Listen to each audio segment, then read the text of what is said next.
Seconds to go. 5 seconds to go. Green on the drive, gets inside, reverse block. Great block. They throw it over the buzzer. Almost went in, but a foul. A foul called on Jalen Brunson. The Knicks are stunned. Now the officials are going to look at it. They have to because it was the final shot. Wow. But there's no challenge available for Tom Thibodeau. Wow.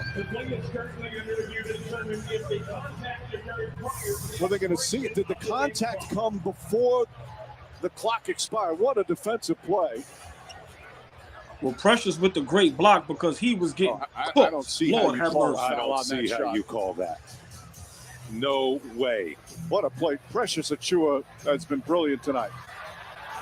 That is a great contest up high. Come on, let's get to it, man. Let's get to it, man.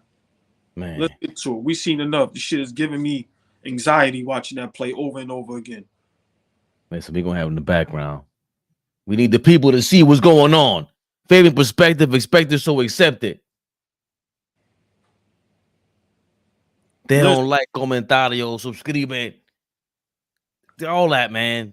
Listen, I've been missing in action. I was in Vegas for the Super Bowl. Great experience, but I don't care about none of that. Knicks Rehab. More important than anything. Can I start?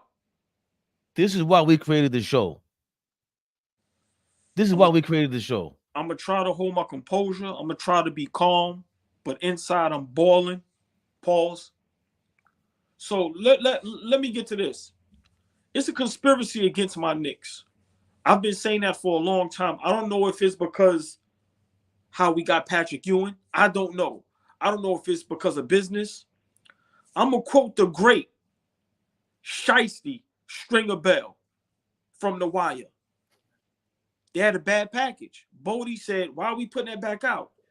He said, because they're going to buy 2 times more. The worse it is, the more they're going to buy. The worse the Knicks are, the more we're going to buy. The NBA is a conspiracy to keep my Knicks, our Knicks, to never get to the next level. If you watch all the Knicks games, even at home, we get no calls. We get nothing in our favor. We don't get superstar status. We don't get all-star status. We don't get any of that. And we literally have 2 all-stars. Last year, we had an all-star and an all-NBA third team. I watch players push Brunson around, run him over, hit him in his face. He don't get no calls. The NBA gave the Cleveland Cavaliers, please correct me if I'm wrong, 4 number 1 picks in a row. Am I bugging? It felt like it. Bennett, Kyrie, a bunch of them. They had maybe 4 years straight where they got the number 1 overall pick. I'm not begging for help. I don't ask for help because I'm a New Yorker. We get it out the mud. Y'all see our stars. We don't beg for help. We don't cry. We just play. But the NBA, they only favor certain teams. Lakers, Boston, Golden State. Now everybody loves the Joker. Luka literally gets away with carrying, walking. I've been saying this. Y'all can go on the timeline, however that thing works. How do you make that call? How do you attempt to make that call? There was no contact. And then when you look, the minimal contact is Holiday slightly kicking his leg out. And he used his off arm to create space. For one, Brunson had to contest that because Holiday went on like an 8-0 run by himself. He just caught on fire. So he was liable to make that shot. How do you make that call? Once again, if LeBron is going out there to contest that, if Kawhi, Steph Curry, whoever else, is that call made? Bro, we go into overtime. Why are the referees stealing the shine? We do not come to see y'all. We need new refs. I've been saying that. It's the same refs for the past 40 years. Big shout out to Rasheed Wallace, who tells it how it is. These guys are haters. They show favoritism, and we don't know what's going on. Are they cheating? Are they covering spreads? Because the Knicks covered the spread. But come on, man. We lost 4 in a row.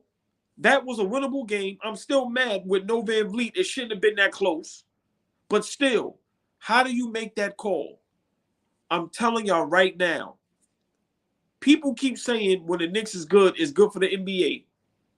If that's the case, why not keep us good? Why not? No. When the Knicks are bad, it drives up the revenue. Once again, I want to yell, I want to curse, but we have to respect the platform. Knicks Rehab. I'm very upset. And then what makes it worse? Holiday gets a lane violation.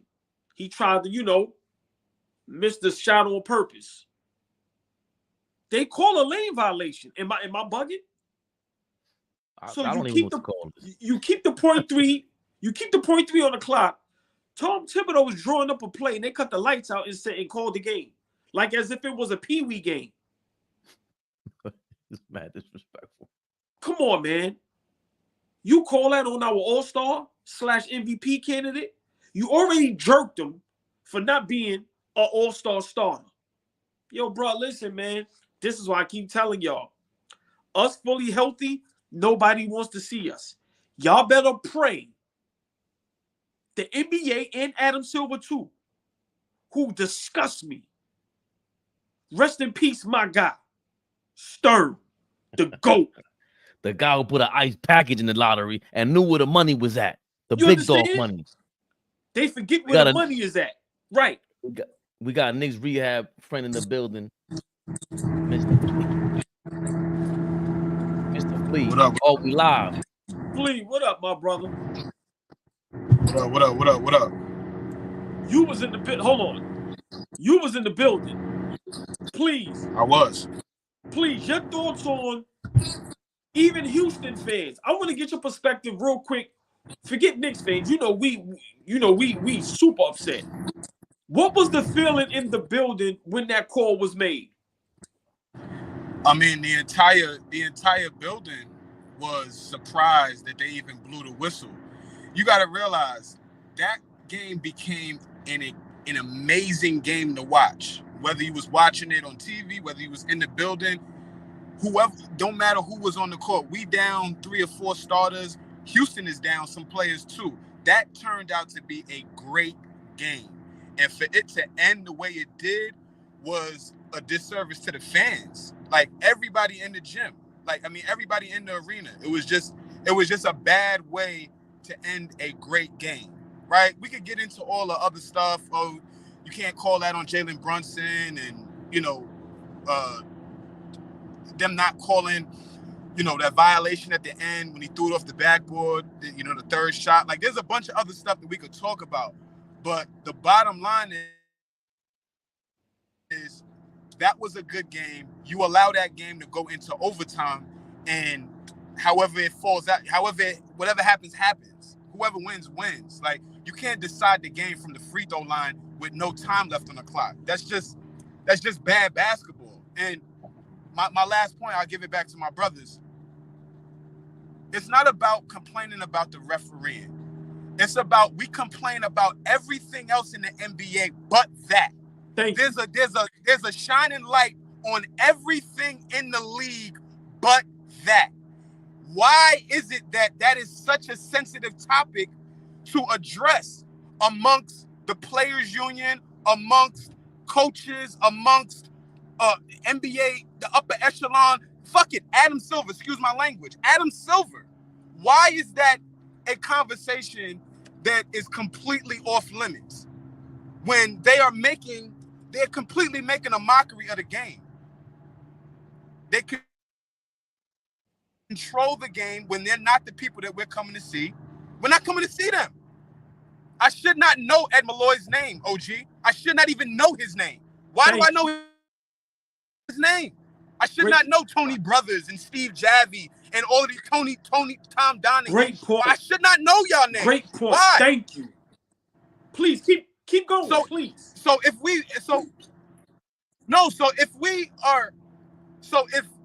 Jalen Brunson is in a position where he has to say next question every time somebody asks him about that, right? It's a nasty situation because that situation happens, game is over. They still human beings at the end of the day. So what you expect them to do? Not have no emotion tied to it. Go to the back, take a shower, have the meeting with your team, get dressed, and then a bunch of microphones is put in your face, and they're gonna ask you about that. So now, the real fans, us, the people that care, we want to know how you really feel. But you got to be in a position now to say, next question, great call. I don't have nothing to say because you don't want to lose no money. You don't want to lose no money. It's a nasty, secular cycle. I don't like this shit. Like, hold on, Flea. Hold on, Fabian, before you go. Let me just say this. Because one thing on Knicks Rehab, big shout out my brother Flea, Dom, Uncle Weiss, Fabian, Kels, you know, the whole crew, right? We try to be as thorough as possible.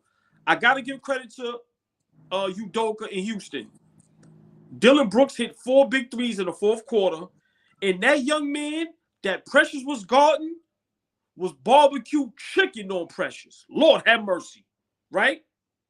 Now, let me just say this. Let me get that out the way. Big shout out to Houston because they didn't have Van Vliet. Fleet, great point. But let me ask y'all this. Look at the catch-22. Look at the entrapment. You can't criticize the refs even when they make a mistake and you get fined. Are you kidding me? Hold on, Fleet. Listen to what I'm saying. It's clearly wrong. You criticize them. Like you said, we're human. You get a heavy fine, and then the next day, they come out and say, I shouldn't have made that call. Do we get our money back? Where's the balance? There's literally no balance. The NBA empowers the referees. Let's keep it a buck. They empower the referees to make bad calls, do what they want to do, have control of the game, be a participant in the show. Because, yeah, NBA is part entertainment. So now they become part of the show. Again, I really shouldn't know none of these referees' names. Y'all are not a part of the basketball game. I'm not coming to see y'all. I don't turn the TV on. I don't spend my money to get a ticket. I don't do none of that to see the dudes in the gray shirt. I don't really care. Really care. But Fabian, yeah, I'm sorry. Hold on. Fabian, No. Go ahead, fellas. Fabian, before you go, I'm gonna just say this. I'm tired of watching our superstar get knocked around. I'm tired of it. I watched Dylan Brooks clearly not get caught for offensive foul. When you show the replay, he clearly pushes Brunson out the way. Every time I look, our guy's on the floor. He's not a flopper. He don't flop. He's always getting thrown on the floor. He's always going for the layups. He knows how to work his way around the rim, but he's always ending up on the floor. And when you watch replays, he's getting smacked in the face. He's getting pushed. He's getting bumped, and he's getting no calls. That affected him all first half of that game. It looked like Dylan Brooks had him in hell. If the naked eye watched the first half of that game, it looked like, wow, Dylan Brooks played some really good defense on Jalen Brunson, and that rattled him. The second half, it was like, you can't guard me. I'm going to kill you now. Like, you can't guard me. I'm going to kill you now. And you can start seeing Jalen Brunson playing through the contact. Because Dylan Brooks was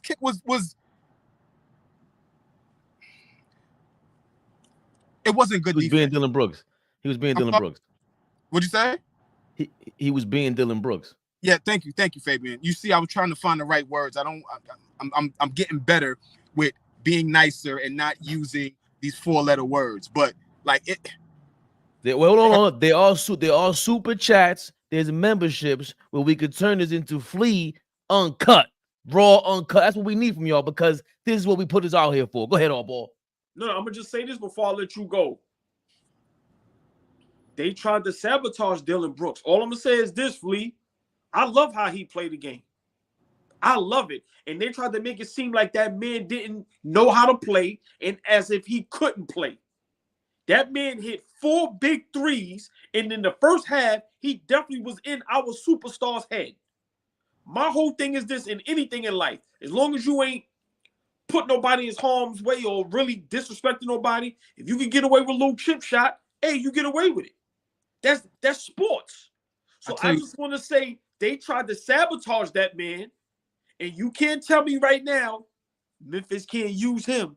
That's all I'm gonna say. Memphis is on a 9-game losing streak. People are coming into that arena whooping their ass. They are walking in there with no issues. Now, granted, they are down a ton of players, but if Dylan Brooks is there, not a world beater, is not changing things. But I promise you, people are not walking in the gym just doing whatever they want to do. They walk into Memphis like, oh, this is foot. We about to eat on them. Come on. They had a different level of respect when people were walking in the gym. Obviously, Ja was on the floor, but Dylan Brooks was on the floor, and you know you're gonna get 110% from him. Yes. Fabian, please get into this conversation. I want to hear your opinion.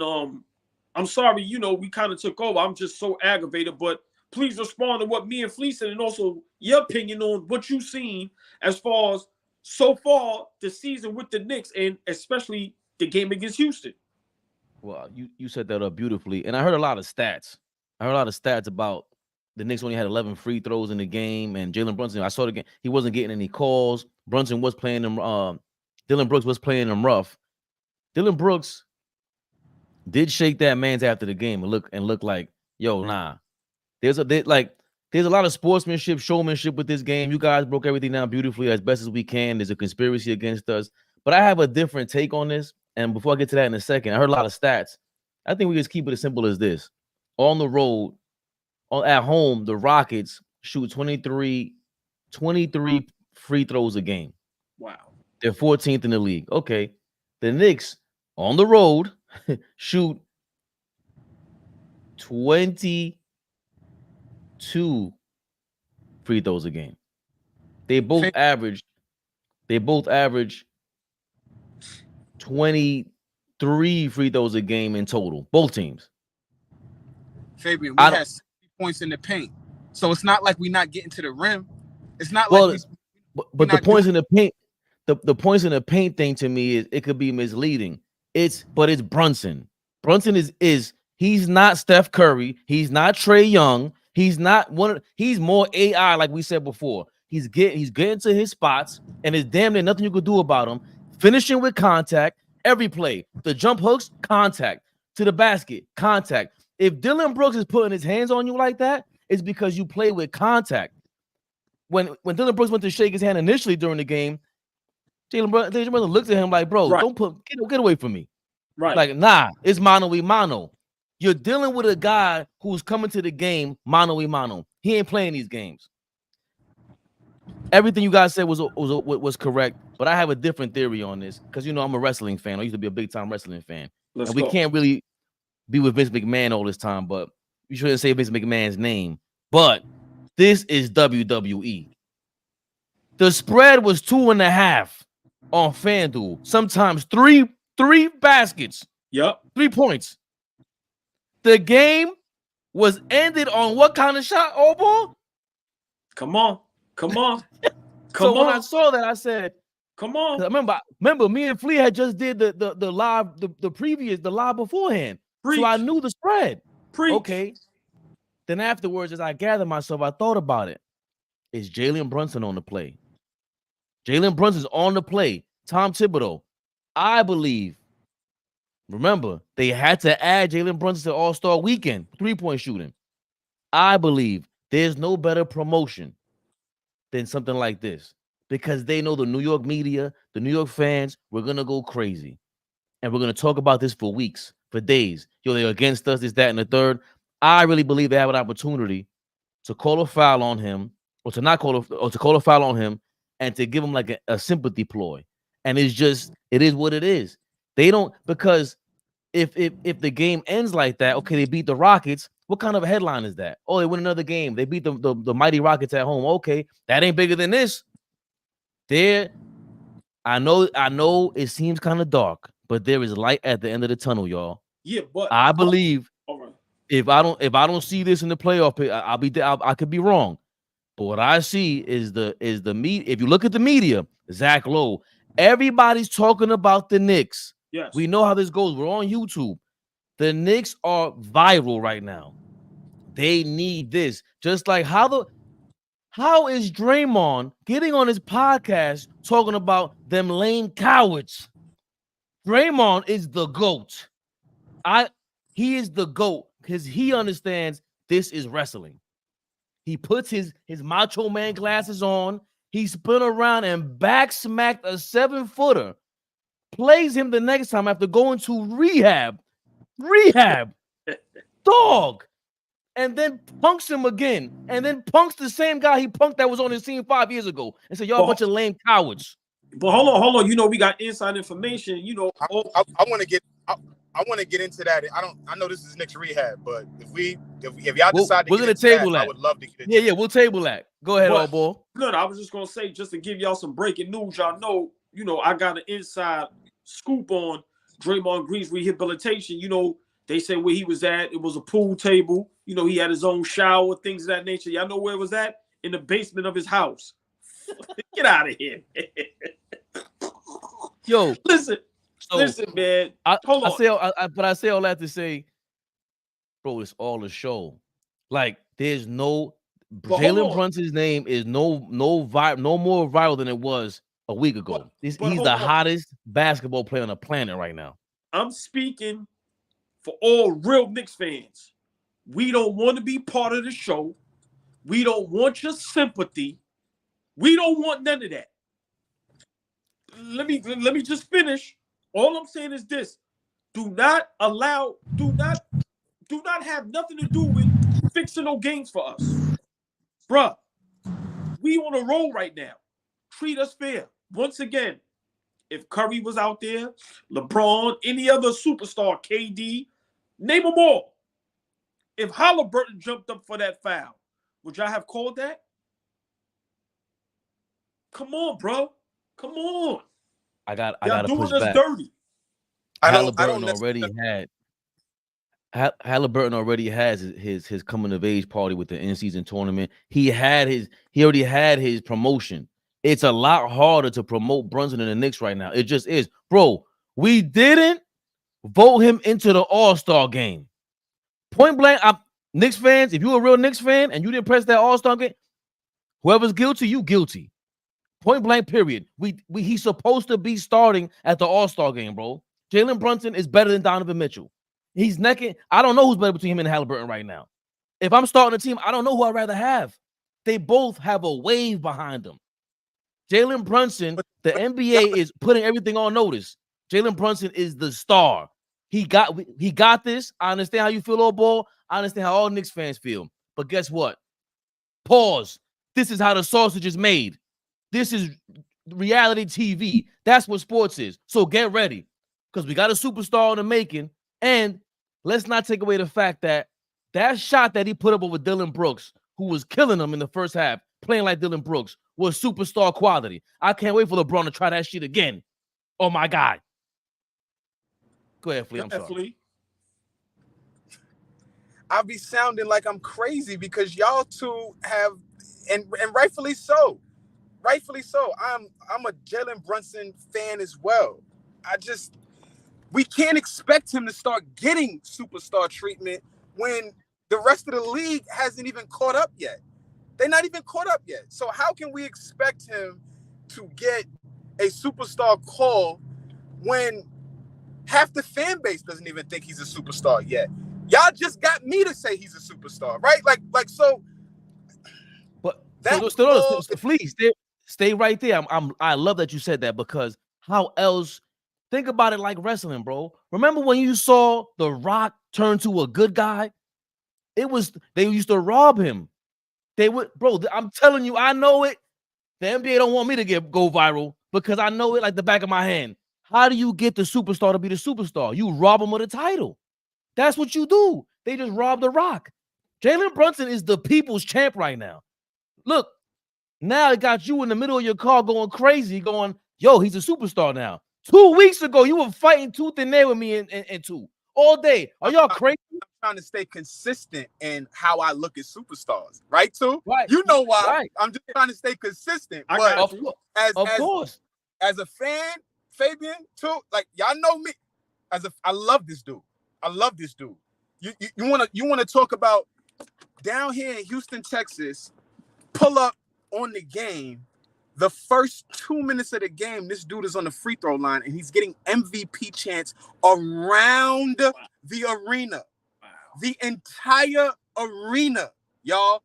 I don't even want to talk about how well Knicks fans travel. 3/4 of the arena is blue and orange. I came home and called Fabian. I said, yo, bro, 3/4 of this arena, not even half. Everywhere I turned is blue and orange, blue and orange, blue and orange. It's beautiful. It's beautiful. So people can say what they want, but if you go around the country, Knicks fans everywhere.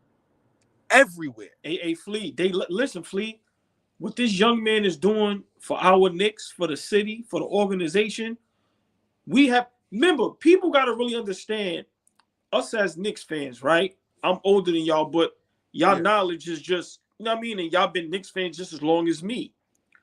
When you really think about it, I don't think we had 5 superstars in our whole existence. Of the NBA right now? No. Listen to what I'm saying. the New York Knicks existence. Name me. Listen to what I'm saying. We know about the Bernard Kings and the Reeds and all that, right? If we go in Bernard, Willis, Clyde, Pat, where you going after that? Seriously. Stay with me. Because Clyde Frazier's a flat out superstar that Right. all the older heads go that you don't ever dare talk about him. And we don't even have that. And remember, Clyde was a superstar on and off the court, right? My point is this. The Knicks' existence, we don't have 5 superstars. Some teams have 3 superstars on their team right now. Right now. Okay. So what Brunson is doing, y'all have to understand, basketball world, we haven't seen this since Patrick Ewing. No knock to Carmelo Anthony, but when we had Melo, there was no hope of championship. I've never heard nobody say championship. This is no knock on Melo. I'm just saying with this young man and how the team is being constructed, we have hope. I'm not saying this year, but either this year or in the future, there's championship hope. That's my point, and this is why I say Flea, and I've been saying it. He's a superstar.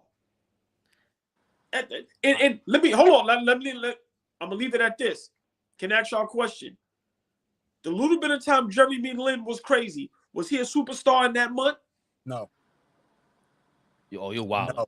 You're wild. Listen. No. Listen. No. Listen. Look. No. To say that we created a brand in 2 weeks. New York is different. It was a buzz. That's it was Flea. It was Flea. the new weed on the block. It was the haze. When the haze came around. No, when it wasn't. The haze came around. No, it wasn't. It was that new dope on the block. No, it wasn't. Linsanity was that new dope on the block. Don't be disrespectful. That was beyond haze crap. came around in the lavender baggies. When the haze came around in the lavender baggies, now I'm snitching. Fuck it. When the haze came around in the lavender baggies, y'all know what I'm talking about. That's why y'all laughing. When that came around, it was like, damn, what's this? We ain't never had this before. We ain't got to pick no seeds out. We could just break it down and it's fire. That's what that was. And then quickly. No, it wasn't. Quickly, the Dro dropped. Then he was like, oh, shit. There's something rivaling it. Oh, shit. Okay. Like, come on. You're wilding. It was a buzz. That was not just a buzz, Flea. Shorty went and bought the best wig possible. She was bad. And then the leave out started coming out after a couple weeks. And it was like, oh, all right, we regular now. You regular. All right. Listen, go ahead, Fabian. No, to your point, that was hilarious, Flea. But you can't, we just like Linsanity, we ain't never seen this before. Right. I love everything. As a Knicks fan, I'm talking about what all boys just said, how he broke down Jalen Brunson, and you go back to the history of superstars in all the Knicks. Name all of them. There is no story like Jalen Brunson. This is maybe potentially the best story in Knicks history. I said it. His pops, they like he was set up to fail. Do you understand the stage that we're on? That, and I keep saying this every week, all ball. The stage that we're on, that you have the Villanova crew, the Villanova School, whatever the hell they call them. You're built into the team, into the Knicks organization, and they roll the red carpet out for the godson. The Godfather rolled the red carpet out for his godson. This is like, come on, let's be honest. Bronny James is only getting a spot in the NBA because of his pops. And everybody says this. Nobody goes against that. What would happen if Bronny James out of nowhere gets a 5-inch growth spurt and goes bananas in the league? He's going to become LeBron all over again. All Brunson ever needed was this stage. Bobby Brown, the great Bobby Brown, said this 20 years ago. All I need is a stage, God. Jalen Brunson. Hey, this You story, know you're doing wrong. Dude, feeling with them. I know know you you miss get my that loving. love in that dog. We've had- Yo, only had a real Bobby Brown fans know what that's about, oh, Paul. we've had a Hayes mention, we've had a Wig mention, and now we've had Bobby Brown. You will never get this anywhere. Knicks Rehab, y'all. Come on, you will man. never get this nowhere else. He said, "Oh, hold on, Fabian said, all we need is a stage, God. Come stage. on, man. Come on now. Hey, please, Bobby Brown is the GOAT. They lucky I can't do the movie did. The moonwalk in the circle, and you lucky No. I can't do that. But you could do that. You just don't want to do it on camera. You know he could do it. you know he could do it. You know OG could do it. Yo, Jalen, listen, Jalen man. Brunson. I just listen. I know we're upset. I know, but the way you broke it down, this is the greatest story in Knicks history. Like, Steven Jackson just said they might go to the conference championship. They need LeBron. Shut up. Steven Jackson, you've been talking way too much. Go join your gang in Chicago, bro. Whatever the hell you be checking in with. You checking in with the Knicks. You bet everybody is on notice, Flea. Everybody's on notice. When you come at the Knicks, you better come correct and you better not miss. Stack is Muslim today, so he's not checking in on O-Block. Not this week. Hold on. Not this week. Yeah. Oh boy, it's getting uncomfortable. Because when we blow up, it's over for y'all. I'm tired of it. Y'all, Candace Parker again. We're gonna get into you again. Pause. And maybe because we can't. Wink, wink. It's about to get crazy. Hold on. How dare y'all talk about the Knicks like this? You need my hold on. I didn't give my shout out because has anybody seen what's her name again? They haven't even had her on NBA TV since then. What's her name again? We're not even calling her name. I don't know. Becky with the whack hair. We don't know. Hey girl, how you doing? Yo, she's been missing ever since. Where is she? We can't find her. Come on. So miss me with you play at that level, you still don't know the game. Because if you watch, there's no way in the world you're going to say what you say. Listen, man, all I'm asking from the NBA and Adam Silver, give us a fair shake like y'all give everybody else. Don't do us like that. And all the haters and all the real fans, Fleet, I gotta give you props because you always say this. Basketball is a team sport. We're not healthy. We're missing a all NBA third team and an all-star. We're missing a potential defensive player of the year. We're missing a potential most improved player of the year. And we're missing for a fact the best offensive rebounder in the game and our best defender on big men. And so please understand we are not healthy. 4 vital spots. But hold on. And all 3 of them is starters. Come on. What are we talking about, y'all? And y'all gonna give us that call? So my whole thing is, listen, man, we have something real special. I hope people really understand that the way we're built, and people laugh at me, Allen Iverson with that run against the Lakers and the Detroit Pistons, we're built like that. I'm not saying our players are better than them. I'm not doing none of that. I'm saying the way the Knicks are built, that's how NBA teams supposed to be built, Flea. It don't supposed to be 4 superstars. It don't supposed to be 5 Hall of Famers. No. You got your superstar, you got your button all-star superstar, and then you fill out the roster. We built the right way, Flea. We just got to stay healthy. Well, I'm gonna leave with this, and I'm gonna continue to watch my brothers. But the NBA is going to start to get back into that. I mentioned that to Fabian. I mentioned to him offline. I think I said it to you. No, Flea, you sent me a crazy DM. I love that. We got to talk about that. With, Okay. That dead money. That was right. That was so clutch. Just real brief. I'm not even gonna get into it because I think we need to spend some real time on diving into that. But that aligning superstars thing going forward is not gonna happen in the NBA, y'all. Everybody that's in the comments, everybody that's watching, please gear up and understand that trading Fabian, Tu, and Flea for LeBron James, it can't happen anymore. Trading the three of us for Anthony Davis can't happen anymore. Trading the three of us for Giannis can't happen anymore. Basically, you can't aggregate contracts, put them together to go get the guy that has the big deal. You can't do it anymore. And that's going to make things real interesting on how these rosters start looking, on how these GMs and presidents of basketball operations and all these executives and all that. It's going to be interesting. How creative do y'all get in building NBA rosters, building championship rosters? It's going to be interesting. Hold on, don't leave, Flea. Just real quick. More so, it's also going to show how great a basketball player you are when you can't get all the help. And that's not pointing at one player. I'm just talking about the whole league. Because as much as I said James Harden was going to work with the Clippers, I still hate that they have Paul George, Kawhi, Westbrook, and Harden on one team. Mm-hmm. So, Flea, just to piggyback, great point, is also going to have to show, hey, man, are you going to be great? Can you do it? Right. My brothers, I'll see y'all soon. Always a pleasure. Listen, man, that's Big Flea in the building, man. That's our brother right there. Knicks Rehab, where you get 100% raw and uncut. 100% just energy, just passion. Just listen, man, I love my Knicks. And Adam Silver, don't do us like that. Don't do us like that. Hey, Knicks fans. We the third seed. Don't do us like that. Knicks fans, brace yourself. This is what it feels like to be at the top. Get ready. Get ready. Because now nobody's talking about this. Do you remember when Vince McMahon and them used to reverse calls and then the next day on Monday Night Raw, they would have the same fight?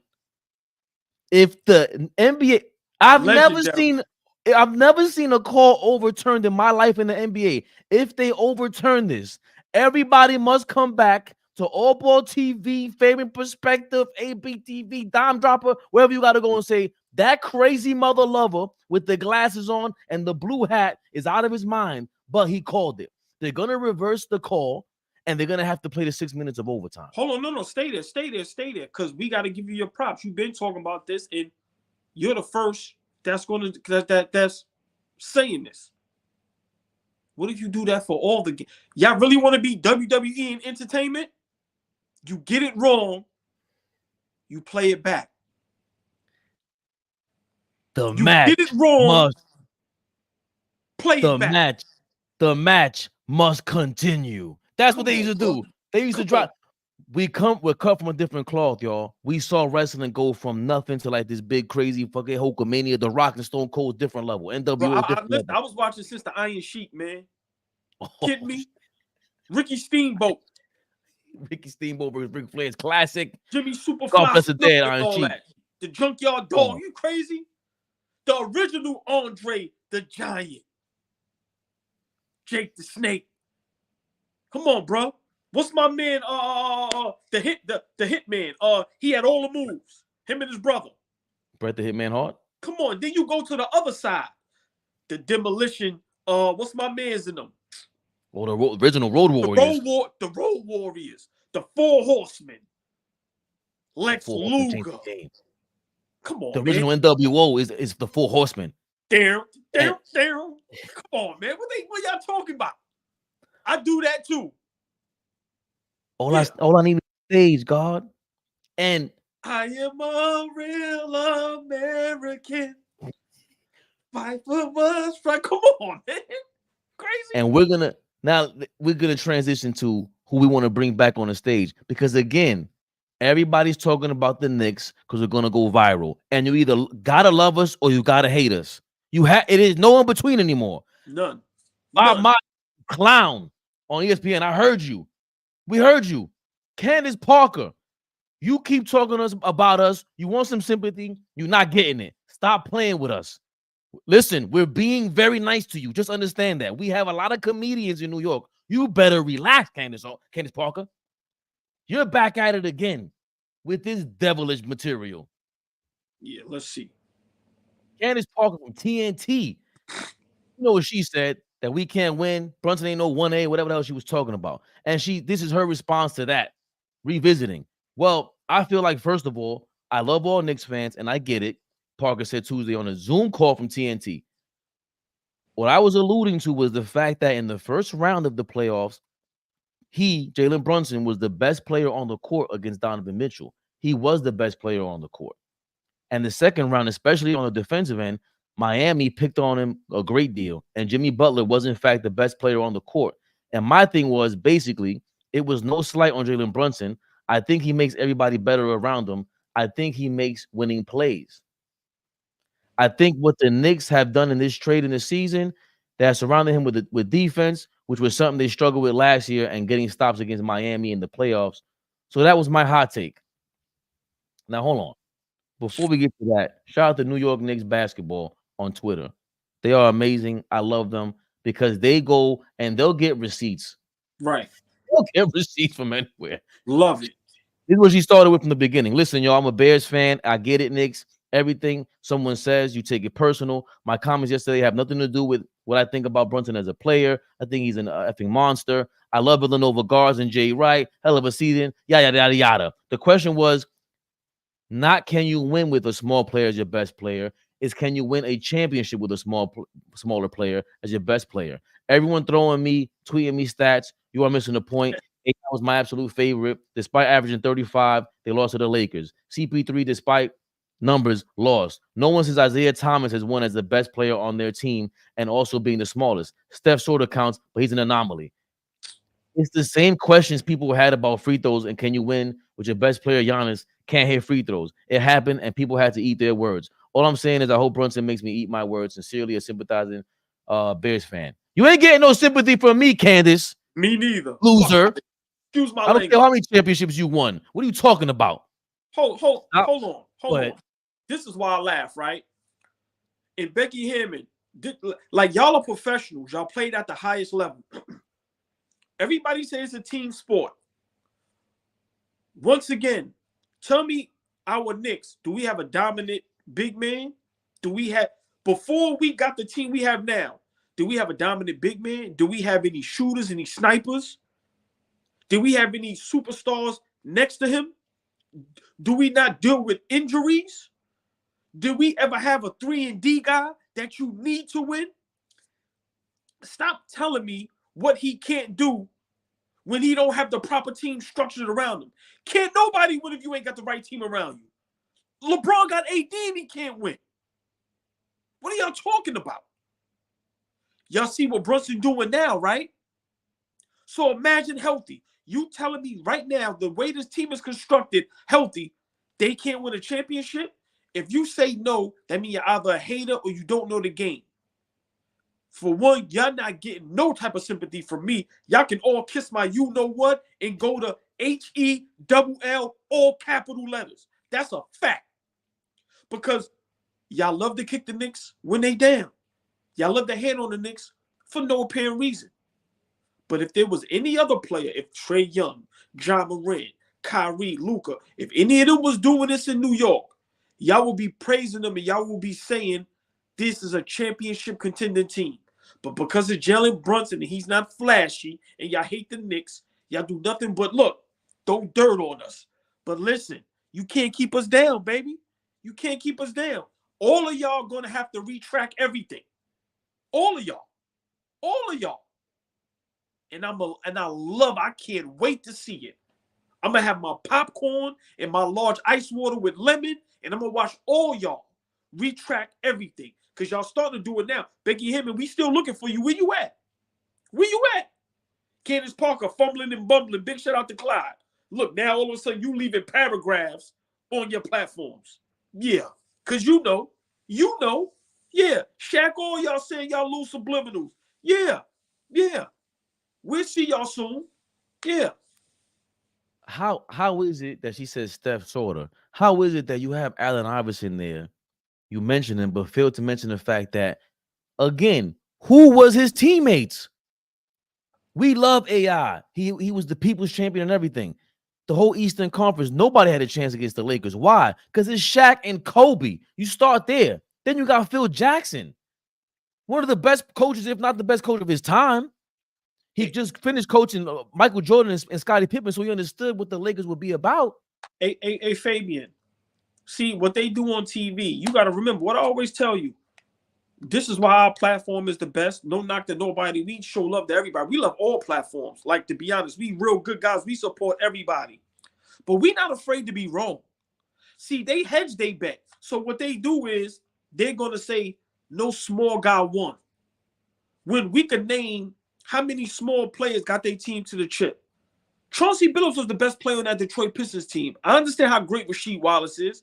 Let's not forget Tony Parker won a Finals MVP. Zeke. So, once again, when they say it's only one, no, we can give you 3 or 4. Tiny Nate. These guys got there, bro.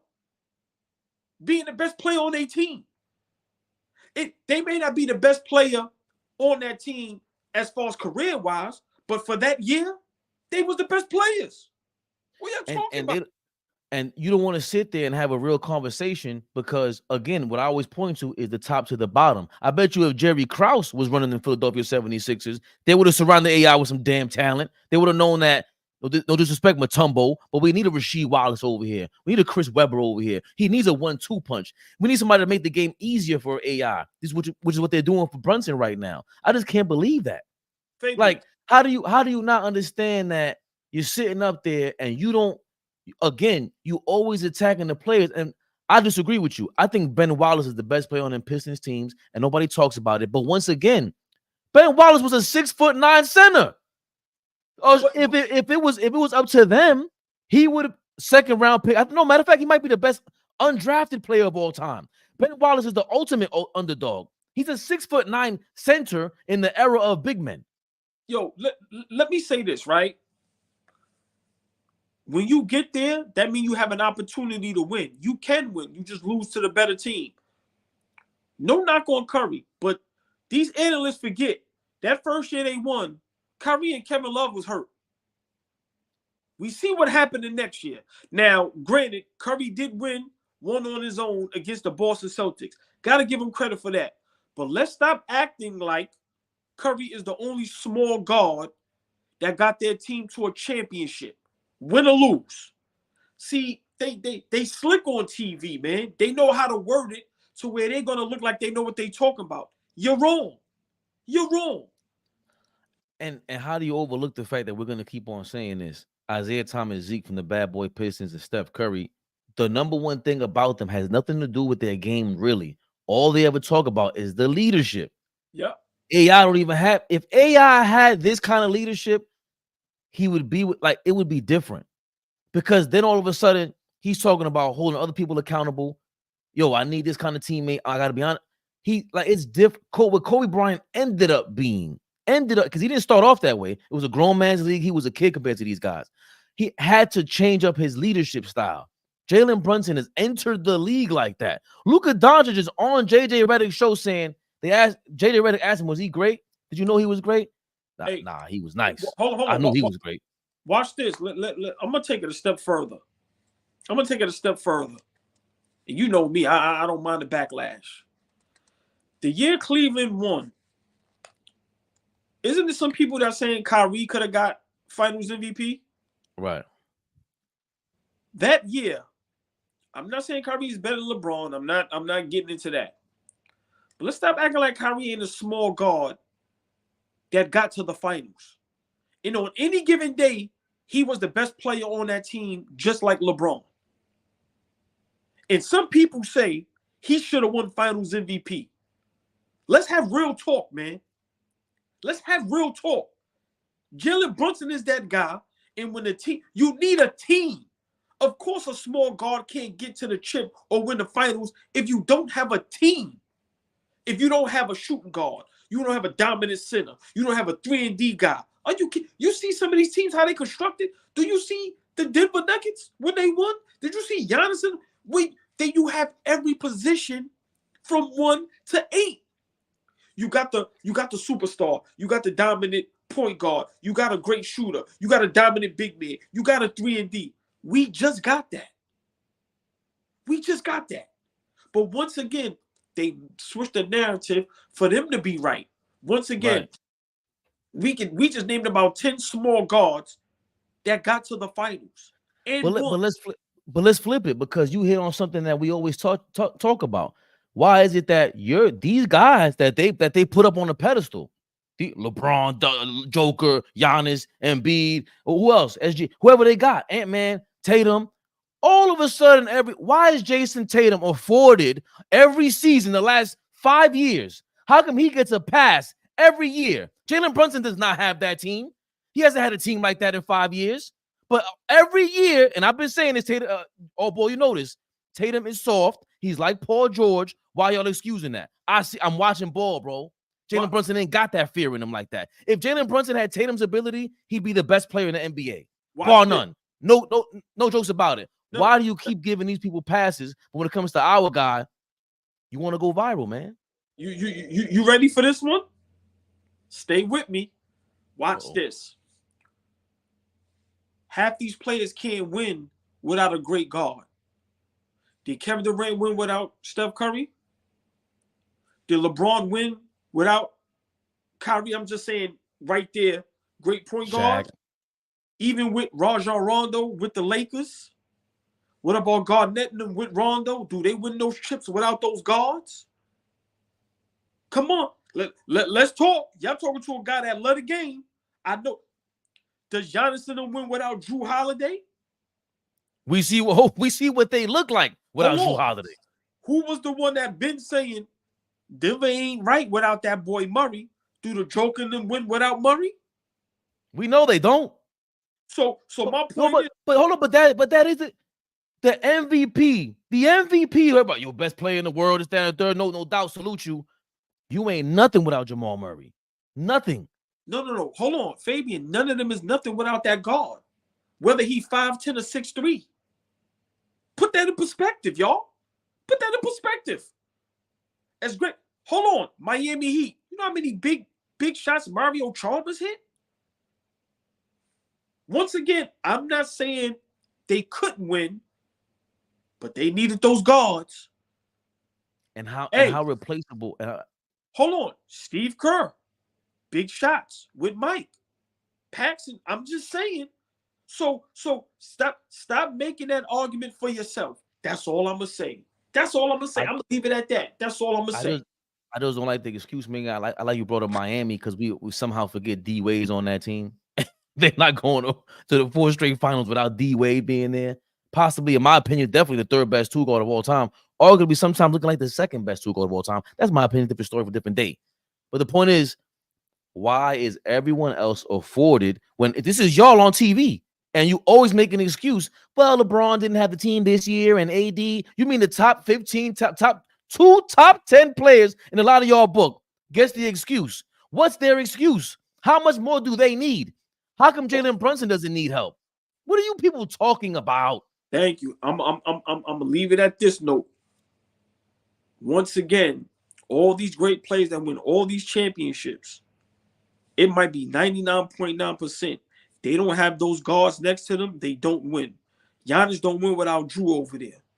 LeBron don't win without Rondo coming over there. He doesn't win without Kyrie hitting a big shot.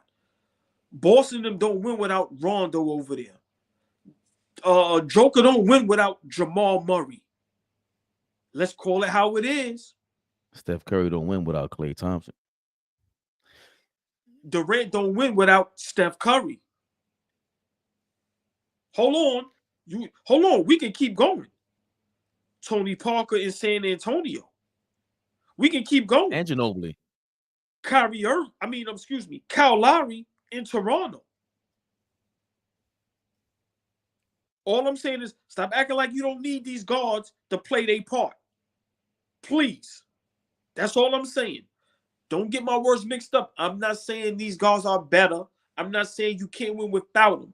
I'm saying they are vital parts to winning championships. In some of these instances we're talking about, you don't win without those guys. You don't. Denver does. Steve Kerr said it. The head of the snake is Jamal Murray. Boston Celtics, Garnett, and Pierce do not win without Rajon Rondo. They'll tell you that. So don't tell me you can't win with look at Jason Terry with Dallas. That series he had. Don't tell me you can't win with a little guard. Don't tell me that. That's a lie. That's a lie. Listen, man. Knicks Rehab. We back, baby. We in the building. I love the shades too. I got to get me a pair. We got to get you in the building with the shades because that's what real rehab is about. Wait till we get the coffee cups. Styrofoam cups, we need that. The things we have holding like, yo, man, that game. Because it would have went live that day with our cups. It would have been crazy with the shades on, just depressed. The league is against us. I know you got to go on a few. I'm looking for this Luka Doncic thing, though. I'm going to respond to a couple of things, but I'm going to stay on. Okay. I'll probably try to jump on if you're still on later. You know, I got to run. But listen, man, please hit the like button, share, like, comment, subscribe, do all that. Knicks Rehab, best Knicks talk on YouTube. Big shout out to all the other platforms, man. We definitely support, and we love what all y'all doing. But if you want to get the raw and uncut, Knicks Rehab, baby, right here. We're going to tell her how it is. And how it is, we going to tell it. My brother Fabian, see you later. Oh, ball, baby. I want to, let me fix the background. We do it in real time for the show, for the peoples. I wanted to get into, let me read some of these comments. That was rough. What's up, Mike? You too, Fabian. Nice Hollywood. Is that what they call these shades? Hollywoods? Real talk. What up, sir? That's why Adam Silver hates the Knicks. And the only one who spoke out of the corruption was Ant-Man. Yo, Ant-Man went off, Leon. And what I like about that is regardless if you think it's corrupt or not, it's wrestling to me, Leon. I can't get offended by stuff. Like, of course, you see the frustration on Brunson and Tom Thibodeau. Tom Thibodeau was going off with them refs. That ref had to walk away because he knew the fix was in, and Tom Thibodeau was going off, and he kind of expected that. But what Ant-Man said, if you think about this, and this is why it's important, like I meant to tell all ball this is why it's important to have Jalen Brunson make the All-Star game. It's important to him to be in a three-point contest. Like it or love it, or hate it, despise it. It's important for him to go through something like this because now he's so viral right now. Jalen Brunson's face of frustration, the people's champion is getting something robbed from him. Now the people are going to root for him. This is how this works. This is why I love the fact that nobody's talking about this. The way Jalen Brunson responded to that. A pure professional. No complaining, no whining, no nothing. Yo, it was a great call, man. Yo, they blew that call on you. How do you feel about that, Jalen Brunson? Yo, it was a great call, man. It was a great call. Next question, man. Like, I'm done. No whining like your favorite superstars. Because Ant-Man's kind of crying. But Ant-Man, to your point, Leon Mitchell, Ant-Man did a very smart thing. He wanted to remind the refs, hey, when it come playoff time, when these things matter, don't call that for SGA because those ain't no calls. I'll take the $100,000 fine right now if it means I'm mano-a-mano with SGA in the playoffs and I'm guarding up. I'm manning up and you give them that BS call. I told you this in the regular season. I don't want to see that in the playoffs. So the best at this, or one of the best at this, and what made Phil Jackson great is that Phil Jackson would speak through the media. See, a lot of people hate this. I don't think Tom Brady is the GOAT of the NFL. I think that's ludicrous. For several reasons, right? But with the Patriots and the Colts, Peyton Manning with the Colts, Tom Brady in football with the Patriots. Do you know how much they complaining they used to do to the with the front office, how many calls they missed because Peyton Manning was so soft in the playoffs. And when you're the quarterback, you're gonna get rocked. The least amount of contact you have to deal with as a quarterback, the better, especially for Peyton Manning, right? That was lobbying for the superstar guy to have him in prime time win. Same thing with Jalen Brunson. Same thing with Ant-Man. To your point, Leon Mitchell, great point. Great statement. Ant-Man is lobbying for the playoffs. He's just think about how people are saying stuff. I love Ant-Man's leadership. I don't love that his love life got leaked. But it is what it is. You do this.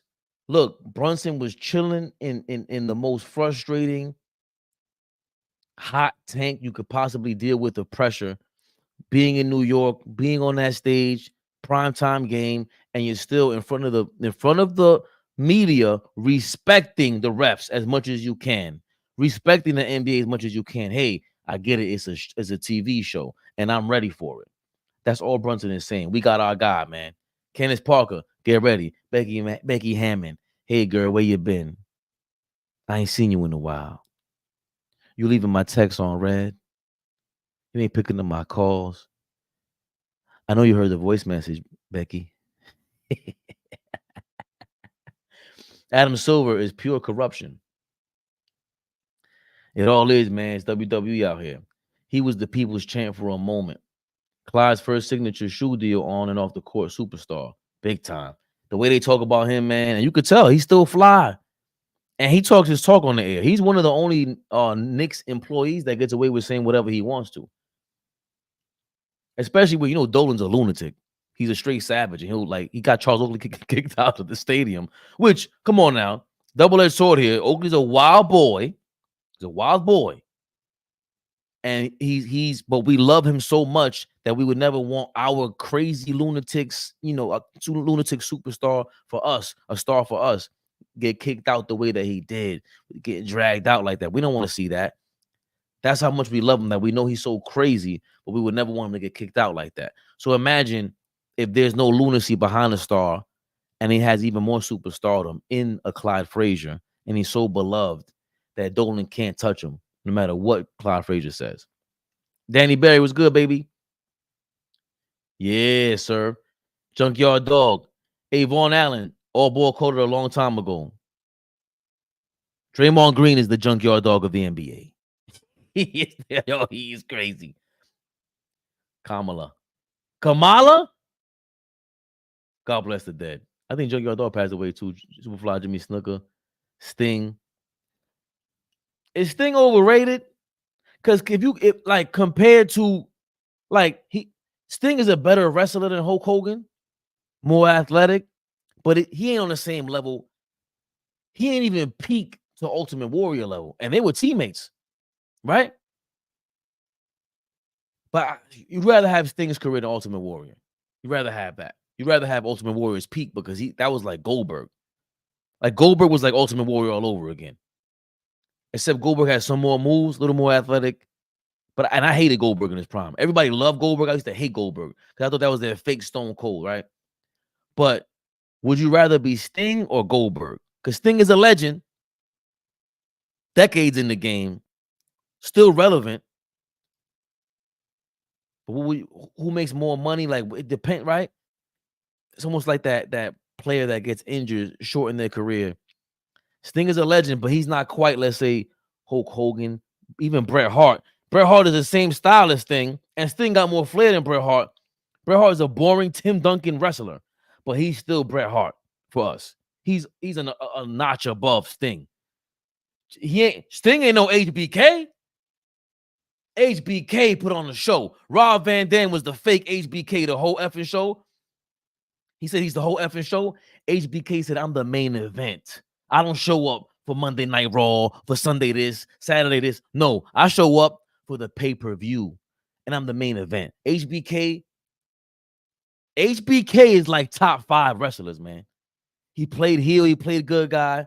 He wasn't as good of a good guy as he was a heel, though. And that's the key with The Rock and Stone Cold. Nah. Ric Flair? Sting ain't quite that. Sting at his apex is NWO Sting. Silent, quiet, build a mystique Sting. That was his apex. But before and after that, he didn't have nothing equal to it. That's what makes Hulk Hogan, bro. Hulk Hogan was, but he was also leg drop at Bash at the Beach. Clumsy villain at first, because remember, they had to kind of coach him. Scott Hall, God bless them, my favorite wrestler of all time, who changed the game. Scott Hall changed the game, and nobody says that. But Hulk Hogan said it gave him his props. Scott Hall, Kevin Nash had to coach Hulk Hogan to be a bad guy, because Hulk was kind of like, bro, this ain't 1975, bro. You gotta be a little more. But Hollywood Hulk Hogan was damn near Hulkamania. Sting, NWO fake the Crows thing wasn't quite. Bret Hart as a bad guy? Come on, man. Like, we hated him. He was mad annoying. Shut up, Mr. Fundamental. Damn, I just smacked the mic. We don't care, Bret Hart. We don't care about you. And he was annoying. He was the annoying fundamental dude, but it worked. It worked. And he knocked out Vince McMahon in real life. Let me tell you something. Bret Hart is to be respected. Them wrestlers were scared to death of Bret Hart backstage. HBK and your man Triple H were scared to death of Bret Hart. They wanted zero parts of Bret Hart. Zero. He was dead serious. The Rock, Stone Cold. Ric Flair saying The Rock in the top 5 wrestlers, mad disrespectful. But you got wrestling is like boxing. You could go back 100 years. There's so many wrestlers that we're gonna forget about. Because remember, Ric Flair and Hulk Hogan copied all their hosts, everybody's style. I'm veering off. Tony Atlas, George the Animal Steel, all these guys were the precursors. We going all the way, baby. It's still a league. Oh, my bad. Make it make sense. Straight facts. Make it make sense. From the bottom of our hearts here, All Ball TV, favorite perspective, the whole family. Appreciate you on your $1.99. Are you kidding me? Love you. Knicks better get somebody off waivers. Who? The brother of Robin Lopez? Fabian, how can I reach you? Click in the description. My Instagram is there. My Twitter is there. Click that and then just send me a DM, Mac. What's going on, Mac, by the way? Make it make sense, man. Beautiful. Appreciate you, my brother. Straight facts. Refs need to officiate according to the action on the court, not the names on the jerseys. Again, they are always going to. Yo, when the hell did Michael Jordan foul out? We got to keep it real. If you're an old school dude and you keep trashing LeBron, no problem. No problem. But we got to keep it real. Michael Jordan got every single call possible. He used to travel. Michael Jordan used to dead travel. And I'll be like, yo, isn't that a walk? Before these guys travel, that's why we say, you talking about Michael Jordan couldn't play in his era, or we have a whole bunch of Michael Jordans. No, we have a bunch of fake Michael Jordans in his era. Because if he's allowed to travel, it's over for all of y'all. We're talking about somebody who was mad competitive. We don't even know what he would do to win. We don't know. I don't want to cast any aspersions because Mike is crazy.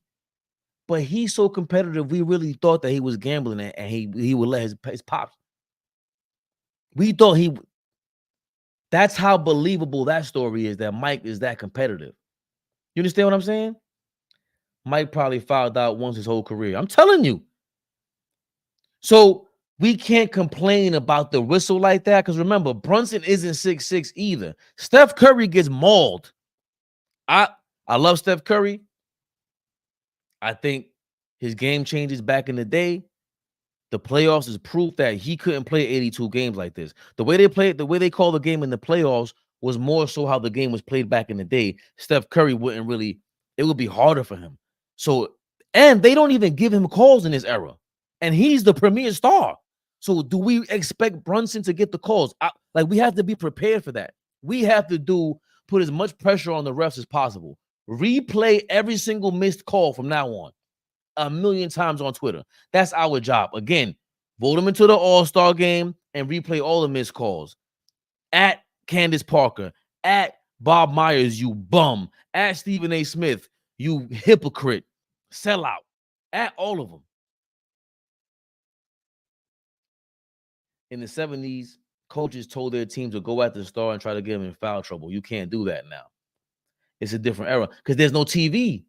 Remember, there's no forget a replay. You can't even go look at a screen in the stadium in the 1970s and look at the replay. Because if there had been replay in the 70s, seen a stabbing, a shooting, something would have taken place. And Madison Square Garden in the 19th, Mac, you know better than me. Everybody, please watch that documentary. Not the Garden. When the Garden was whatever the hell back in the day with Phil Jackson and all of them. They said that they should throw Phil Jackson banana peels. Because you had nothing but gamblers in the Garden crowd. Could you imagine if we had a replay, Mac, and somebody lost a crazy, not a parlay, but a crazy bet back then? You know how many rides would have been going down? When the Garden was eating, right? Okay, I got you, fam. Who had the coldest finisher? Oh, man, why you bringing me back to that? You had Easy Goldberg over Sting? At his peak, yeah, but Sting's career is better. But I see you saying going with Goldberg's career. That's tough, man. Looking back, Sting was trash. I said that. I was saying that. He was kind of trash. He was trying his best, but the best version of Sting was an NWO. Who had the coldest finisher? The guy who I thought in this era was going to be that dude was Randy Orton. And because I stopped watching after John Cena is wild corny. He is ridiculously corny. I don't know how you guys, but Randy Orton is kind of clumsy. He didn't follow through. His finisher is crazy. His finisher is bananas because you could do that from anywhere. Anywhere. Stone Cold is ultimate. He is classic. Classic Stone Cold. Hulk Hogan might have the worst finisher of all the superstars. Ric Flair with the leg lock, figure 4 leg lock. Come on now, Iron Sheik with the camel clutch is crazy. He's like they just When was he? And he had your favorite superstar. The Iron Sheik. When you please, I know Hulk Hogan, you racist bastard. I know how he's looked like now, and Vince McMahon and all of them. Please watch the Hulk Hogan Joe Rogan interview when he talks about what happened in Puerto Rico, Wild Gangster. Watch what Hulk Hogan is talking. I told you, wrestling is like boxing. This thing goes back 1,000 years. There's nothing but gangsters that run that because it's like a circus and you're putting on a show. Watch what Hulk Hogan says about Puerto Rico. Watch what he talks about his fentanyl problem, which is crazy, and also what he talks about with the Iron Sheik. Them dudes were real life scared of Iron Sheik. All of them. All of them. He said, we all worked out and everything, but the Iron Sheik used to wield around some crazy, and Iron Sheik used to do it in the promos. This crazy, used to throw this thing around, and people used the wrestlers would be like, "Yo, we can't even lift. That's 400 pounds. What the hell is the Iron Sheik?" Yo, Iron Sheik looks crazy. Fabian, do you think the Knicks and Rockets will play that extra 5 minutes? It feels like Adam Silver. Yo, I just finished saying, if this is the conspiracy that I think it is, see, I don't know. But if it's gonna be like wrestling, I think that they're so empathetic in this era. Adam Silver. Remember, David Stern wouldn't do this. David Stern would not overturn this call. Adam Silver is more likely to turn over the call. Let's keep it 1,000 now. He's way more empathetic, sympathetic, whatever the word is. David Stern was a cold-blooded. You know what? God bless the dead. Cold-blooded. Adam Silver, I can see this being overturned. They're gonna play those 5 minutes. I'm saying it here because it puts Jalen Brunson at a different level. They understand now that the Knicks have a star like Carmelo all over again. What Carmelo was supposed to do, come here in the off season. Even though I got to watch this thing with D Wade, he just premiered that. They have a guy. It feels like an organic superstar, and there is nothing like an organic star in any form of entertainment, music, movies, TV, you name it. Jalen Brunson is that organic star in New York. There's no better place on earth to do this in. You give him the 5 minutes, and he wins that ball game because he was going to win that ball game. That's the thing we didn't get into. Dylan Brooks came after him after the game and shook that man's hand like, yo, nah, man, I ain't. You got it. Because you can't get into Jalen Brunson's head. You can't get into his head. I agree on the empathy statement. Yeah, man. There was something I saw. I alluded to it earlier with Steven Jackson. There's a couple things. I want to get into the Luka is frustrated with the Mavericks thing. He's so frustrated.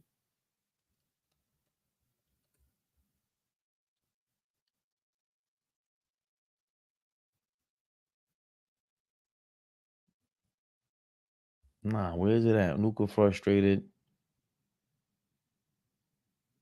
with Knicks. Did Ian Begley report this? Damn it. Ian Begley, Luka, Dallas.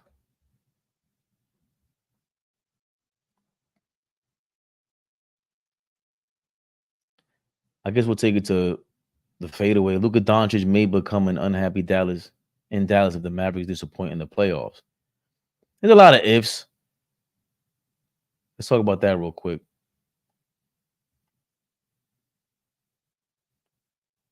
Luka Doncic.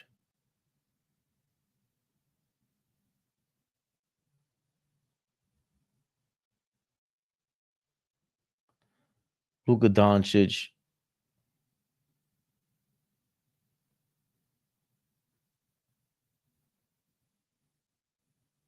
may become unhappy in the playoffs. Luka Doncic may become unhappy in Dallas if the Mavericks. Are we doing commercials like that? Or we'll cut you out. Luka Doncic may become unhappy in Dallas if the Mavericks disappoint in the playoffs. This is on the fadeawayworld.net site, but Ian Begley is the one that reported this. NBA Insider Ian Begley is reporting that Doncic may become unhappy in Dallas if they don't impress in the playoffs. According to NBA Insider Ian Begley, if Dallas disappoints, yada yada yada. And this is Eddie Presti. He's another guy on Knicks Twitter that's really good. I see his face all the time. He was wild, but you know. According to NBA Insider Ian Begley, if Dallas disappoints in the playoffs, there are whispers around the NBA that Luka may become unhappy in Dallas. The Knicks can offer 7 first-round draft picks, 3 swaps for his services this summer. Would you give up the house for Luka if he becomes available? I mean, would you give up the house? That wouldn't be the house. If Luka Doncic becomes available, that's not the house. 7 draft picks. Listen, you're not giving up 7 draft picks for just Luka Doncic. You're giving up 7 draft picks for the chance to have Luka Doncic paired up with Jalen Brunson. That's what you're doing. If you don't have to give up that much, and you have to get rid of Julius Randle at that point. Like Flea just broke down earlier. You can't have. They don't want super teams. The league is going to be anti-super team. They saw what happened with the ratings. As much as, you know, Mark Cuban was a guy who's been talking about that online, that Twitter and all these reposting, all that stuff matters for NBA content. But think about all these TV ratings and all these TV deals that are about to happen. These TV ratings is the reason why these players are getting the $300-400 million contracts. You still need to answer these things. The Super Bowl is the highest rated Super Bowl of all time. This past one with the Chiefs versus the San Francisco 49ers. Why? Because it's not just that these advertisers are paying for their advertisements at the Super Bowl. These advertisers are paying for the Super Bowl run. They're not just paying for 30 seconds on a Super Bowl. That's what's not talked about. These advertisers are paying for 2 weeks of sponsorship. So little by little, you'll see them on your local TV network, and it will say Doritos is coming out with a new commercial for the Super Bowl. Look at a preview. That is what they're paying for. The NFL knows that. They generated $16 billion. It's not by accident. Budweiser, all these guys, they got billions of dollars being promoted. It's not just what that they're generating the money off of that the play on the field. The promotion behind it, the NFL's being helped with promotion by ESPN and Disney and these channels, yes, but it's also their business partnerships with Budweiser and all these other companies that are helping promote the product and those commercial spots during the Super Bowl. And mind you, that's the Super Bowl. So now imagine during the week when you have these local advertisements and promotions. That's what the NBA is missing. They're missing out on a lot of money.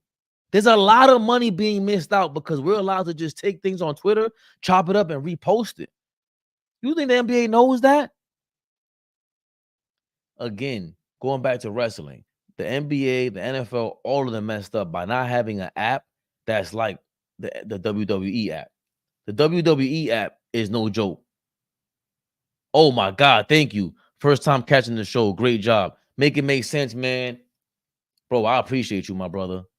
Trust me, like we do this, we're passionate. We're trying to do this full time for y'all, man. We ain't trying to play any games out here, baby. 2 super chats for Make It Make Sense. I love you, my brother.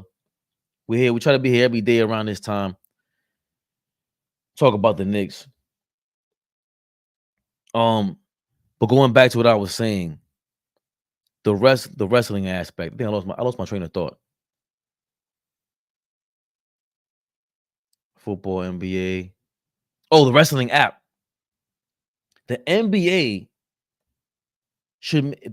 their app should be more like the WWF, where if you type in George McCloud from the Denver Nuggets, you can see anything George McCloud related on there. The fact that they don't have an app that is that serious is a travesty because they should have a sponsor on the NBA app on a daily basis. Yo, $1 million, $2 million. Give me $10 million a day.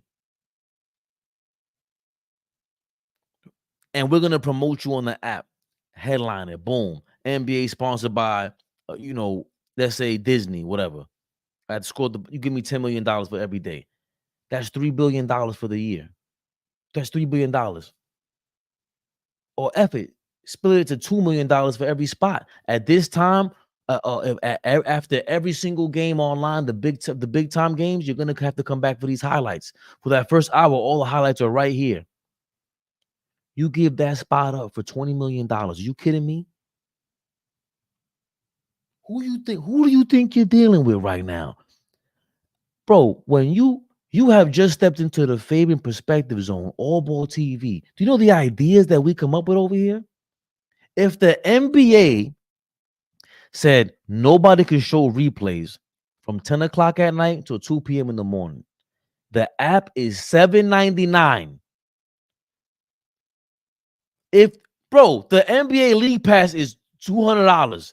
Everybody's paying $200 a year. If you tell me all the highlights are on this app from 12 p.m. at night to 1 in the morning, it's over. Game changer. Game changer. But they can't do that because they got the sponsorships with the channels and all that too, right? But you got to be able to finagle that. Yo, CBS, you can have this for 2 hours or whatever it is. It is a lot involved with that, man. But the point is that the WWE has the best app. The NBA does. The NBA app is basically trash, and This came out of Luka Doncic. Luka Doncic rant. What was I talking about? Luka Doncic. I'll be going crazy, man. Yeah, Luka Doncic coming to the Knicks. I don't know how I got from Luka Doncic to that, but it's Luka coming to the Knicks would be, is what it is. We wouldn't give up everybody for.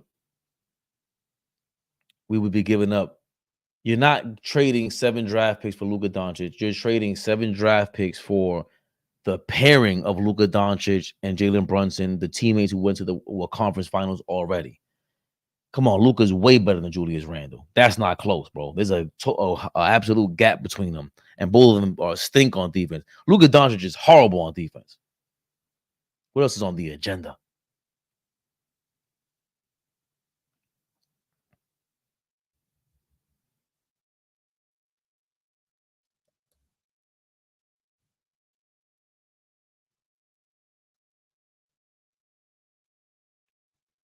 Oh, I saw this too.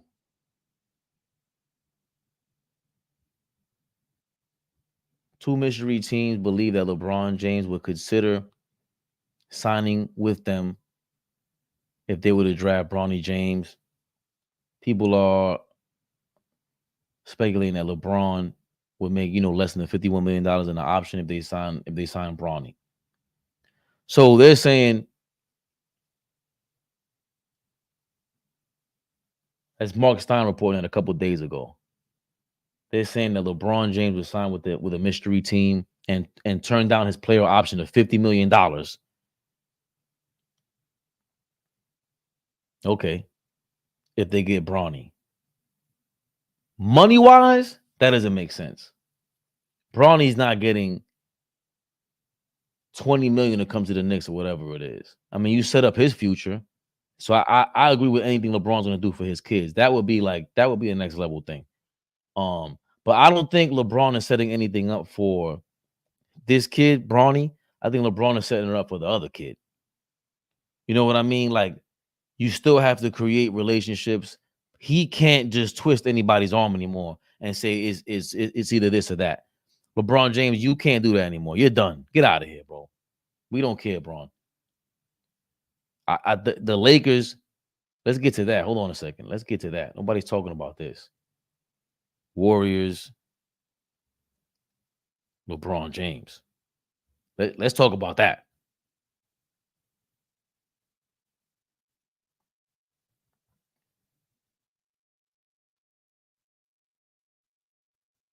Is this one better? I like having the Knicks Rehab in the logo. Come on, we gotta promote our stuff. ESPN story with Ramon Shelburne over a 24-hour window prior to the trade deadline that included owner-to-owner conversations. The Warriors made an unsuccessful bid to convince the Lakers and LeBron James to consider a trade to pair with Steph Curry. Now, are we allowed to click on this article and read it? Because sometimes the ESPN thinks they're slick and they want us to click to okay.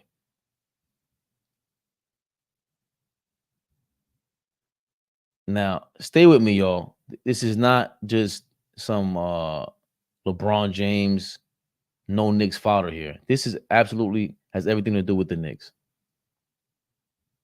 Oh, you can't see what I see. Hold on. Because they're letting me see the article right now.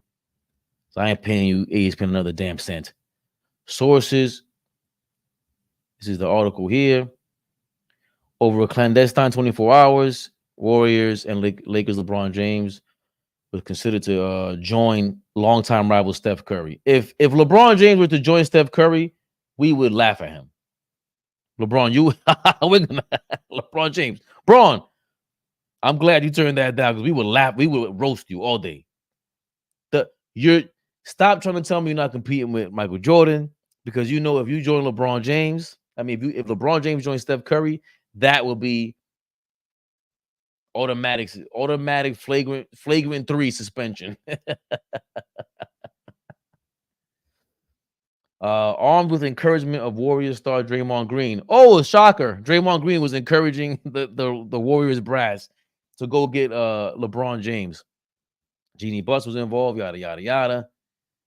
Earlier Wednesday, Green, who Paul represents at Clutch, had sent Paul a text message soliciting his help in convincing James to join Golden State. Green was the lead recruiter in the Kevin Durant free agency signing. I don't care about all this. Look at this, though. Look at this part. Now we get to the Eastern Conference.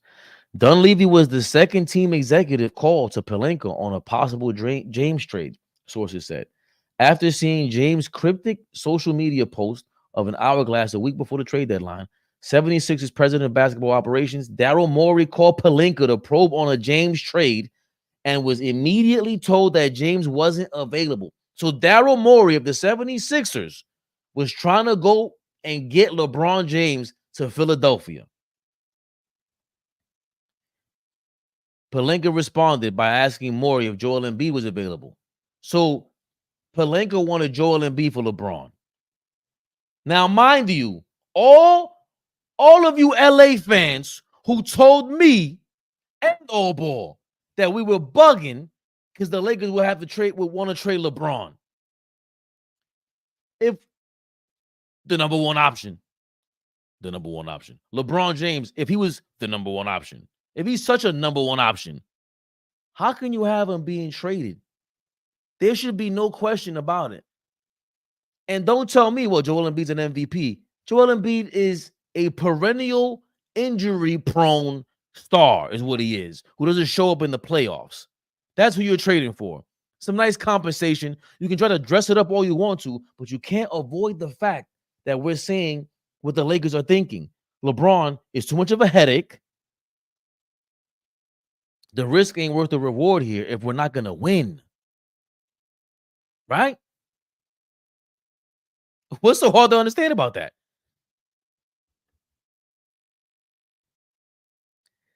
Philadelphia. So that's the Philly part.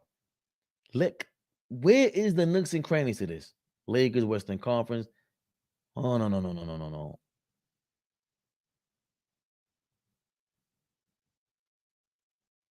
There was a piece here that they were talking about LeBron to the Knicks, man. I'll find it.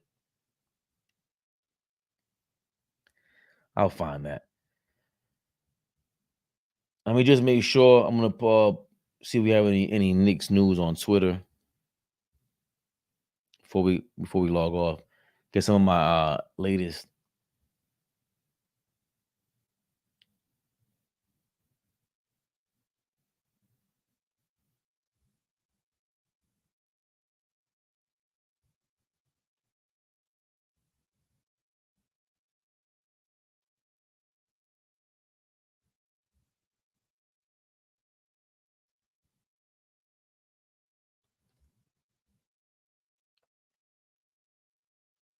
Taj Gibson is a real New Yorker. Josh Hart clowning him for wearing Timbs to shoot around. Josh Hart. Like they slides. They give you that deal, man. I'm over here wearing slides to shoot around. This dude wearing Timbs. He wearing Timbs like they slides. They give you that deal, man. I'm over here wearing slides. Josh Hart, you better watch your mouth in New York City, Josh Hart. I don't know what the hell you're thinking, Josh Hart. Taj Gibson, Josh Hart, looks like a real Fort Greene dude, by the way.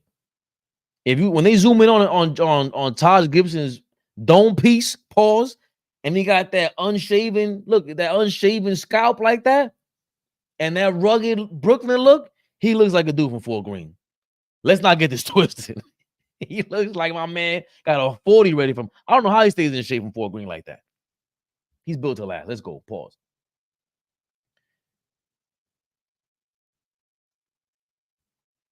What else we got over here? You just watch and you're in awe. He held it 0.5 of a second left. He was pretty confident it was going in, no rebounds. Mike D'Antoni on Jeremy Lin's game winner. This day in 2012. Oh, so this day in 2012. We rejoice. As the earth burns to a song like that trying to ruin my life. We need a Mike Breen, Jeremy Lin at the top of the key. over some no-name Raptor. Game winner! Linsanity! Linsanity! Look at Landry Fields. Look at the likes of what we were rooting for. Double check, no fact.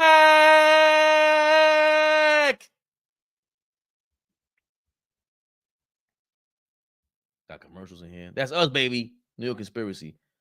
President True, that's not being talked about. Fourth quarter defensively last night.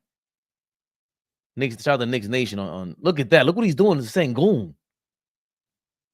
He had about 4 blocks, 18 rebounds for Achua. Look, offensive foul. You kidding me?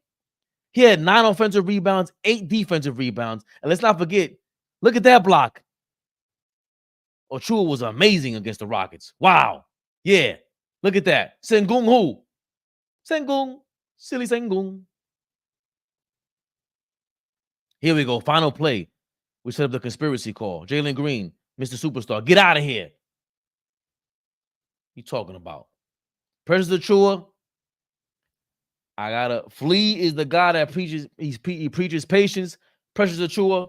I'm sorry. You have a lot of talent. You have filled in Pauls pretty nicely. This is amazing. 17 rebounds, keying in on the weaknesses of the Rockets, keying in on the weaknesses of many teams. He's had multiple 16, 17 rebound games, filling in for Hartenstein. Come on, man. Achua, Hartenstein, and Mitchell Robinson. If they can be healthy during the playoff run, it's going to be insane, because this is what I got scared about with the Mavericks. Because for them to get, what's the guy's name from Washington that went over there? Gafford, Daniel Gafford to Dallas, right? You now have Derek Lively can sit on the bench.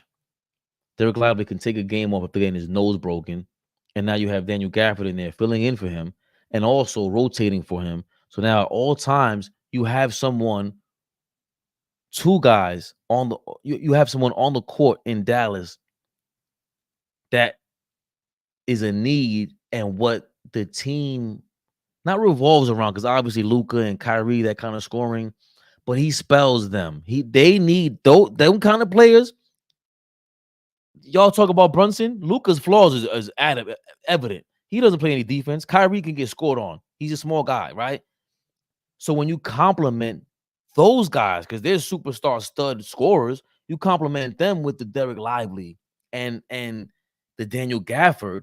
It seems small. PJ Washington. These are not headliners. Stephen A. Snitch, as they call you in the streets. Stephen A. Lie. They're not the headline guys that are going to steal the headlines. No. But you don't think Luka Doncic, you know how happy he is to throw alley-oops to Gafford and Lively? At any given time, I'm on the court. My man's in foul trouble. Lively, oh, no problem. Bring Gafford in here. Yo, alley-oop. Changes everything. Back to the Knicks. Achua, Hartenstein, and Mitchell Robinson. Now, if I was looking for Gafford to be the guy that Achua might be, if you have Gafford in there, I'm sorry, if you have Achua in there playing the Taj Gibson role, he's a super Taj Gibson on the Bulls role. And then he spells Hartenstein. If these guys could get healthy in the playoffs, and Mitchell Robinson is looming. Mitch, if you need another 2 weeks off and take the first round off, please do so. Please do so. We need the Mitchell Robinson Willis Reed impersonation. But don't miss a game. Miss that first round. Miss the second round. Get into your shape. Do not rush back, please. Because if you get into the conference finals or the second round, 85% coming off the bench, 20 minutes a game, the Boston Celtics, the Milwaukee Bucks are going to be scared to death. The Cleveland Cavaliers, who are on a roll right now, I don't want to disrespect you guys, but we took your heart last year. And the Cleveland Boogeyman The boogeyman that rolled to Cleveland last playoffs, if he is lurking around, we don't know if he's going to play. That is all you need to start off with. And then if he actually plays 85%, Jared Allen, this ain't no Ben Simmons, Papa. This is your boogeyman. This is the guy who will take your heart with the bright lights. That's what Jared Allen said. The lights were too bright for me. They weren't too bright. Mitchell Robinson's too dark. Ho, ho. That's all we want, man. Pressures are true and makes that happen if he continues to play like this, is my point. Let's not veer off. Don't let Fabian Rant go crazy. Let's stick to the point. Pressures are true is the reason why Mitchell Robinson can be the playoff boogeyman.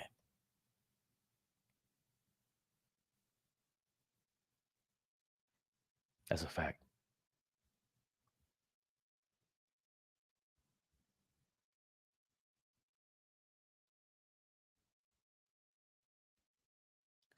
I want to end on this note. Candace Parker, we ain't playing with you in these streets. I told you on Twitter, we are real. I think I know why Candace Parker hates on the Knicks. If you know, you know.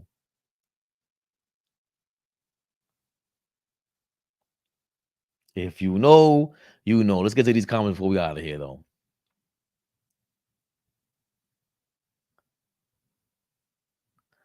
I'm glad we don't have all of our guys playing tips, could run them in the dirt. Come playoffs.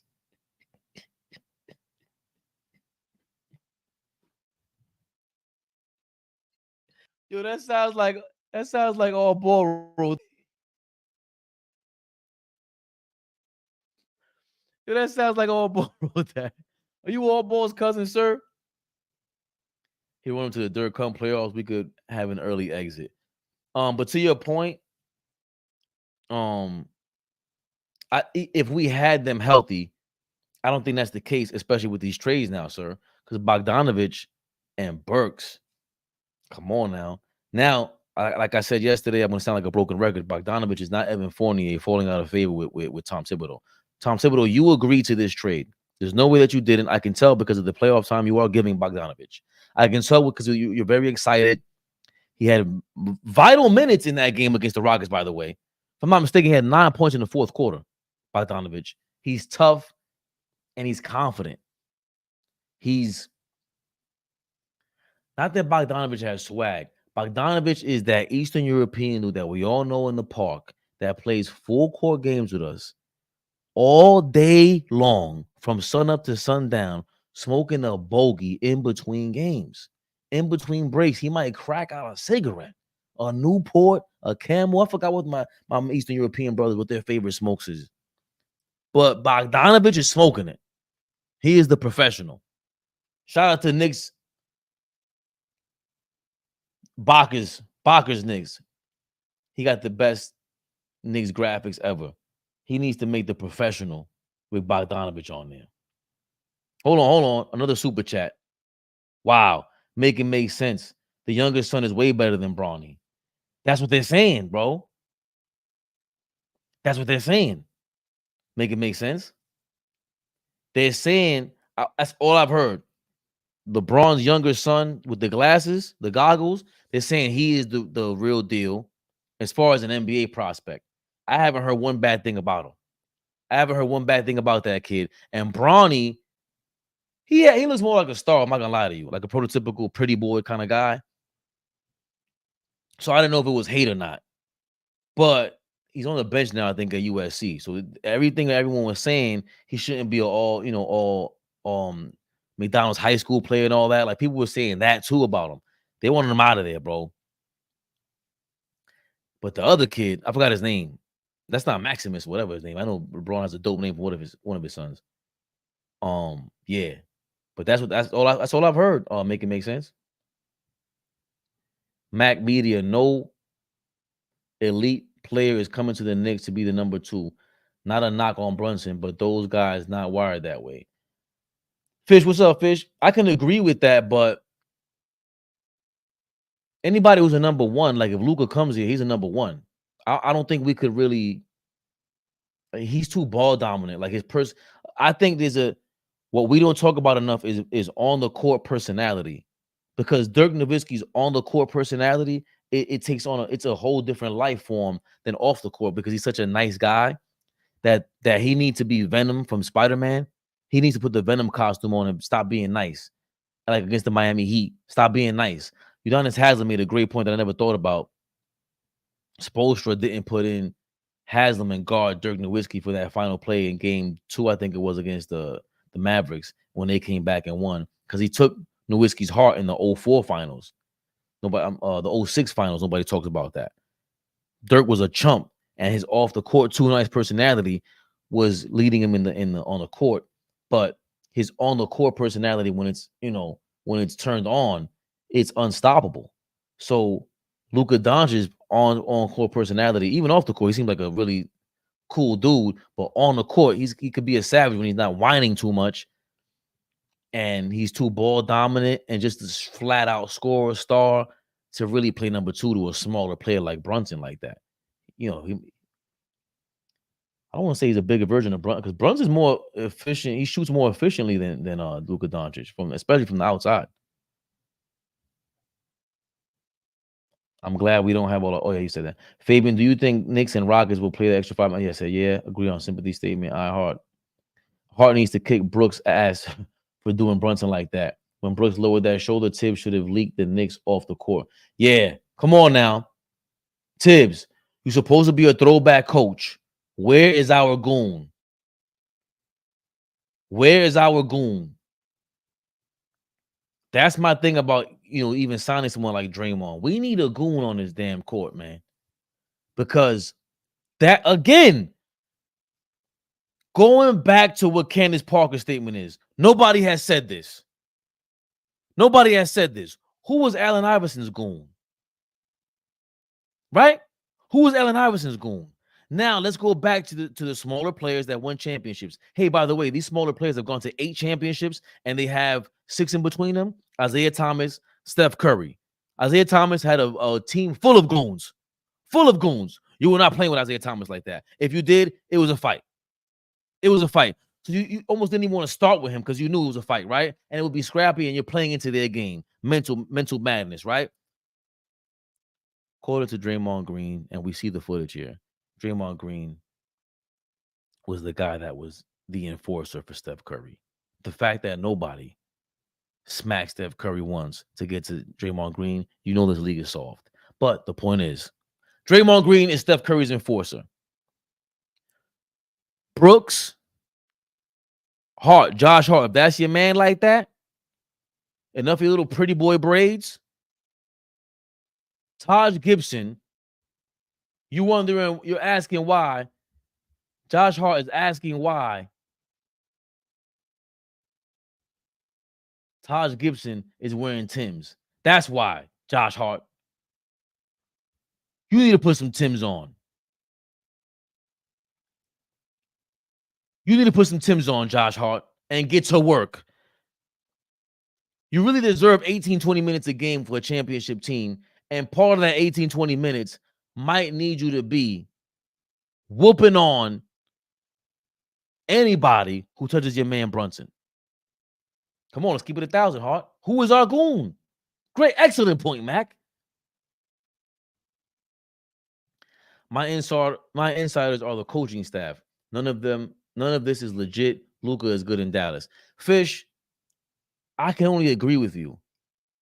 I know, interestingly enough, Mark Cuban lost a lot of money, apparently. That's something that I want to watch with you guys. Damn, do we have time? I hope AM Hoops is one of my favorite basketball gossipy channels. I want to watch that with you guys. Let's do it. Let's do it.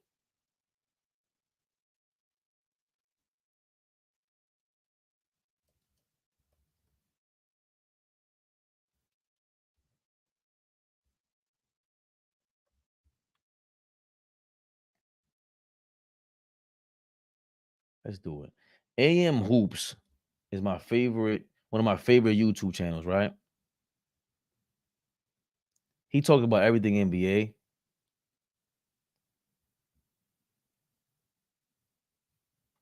And he talked about like he's the one who spoke about Julius Randle leaving CAA and RJ Barrett leaving CAA as well, and how they would get traded for OG Anunoby in the offseason, if I'm not mistaken. I think that video is in here. All right. This was 10 days ago. Yeah, he has it somewhere in there. But his last video. Oh, no commercials. You ain't getting no commercials from me. His last video.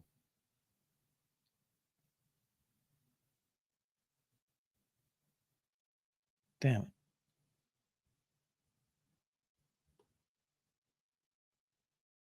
My guy AM Hoops, his last video was fire. It's about why did Mark Cuban sell the Mavericks?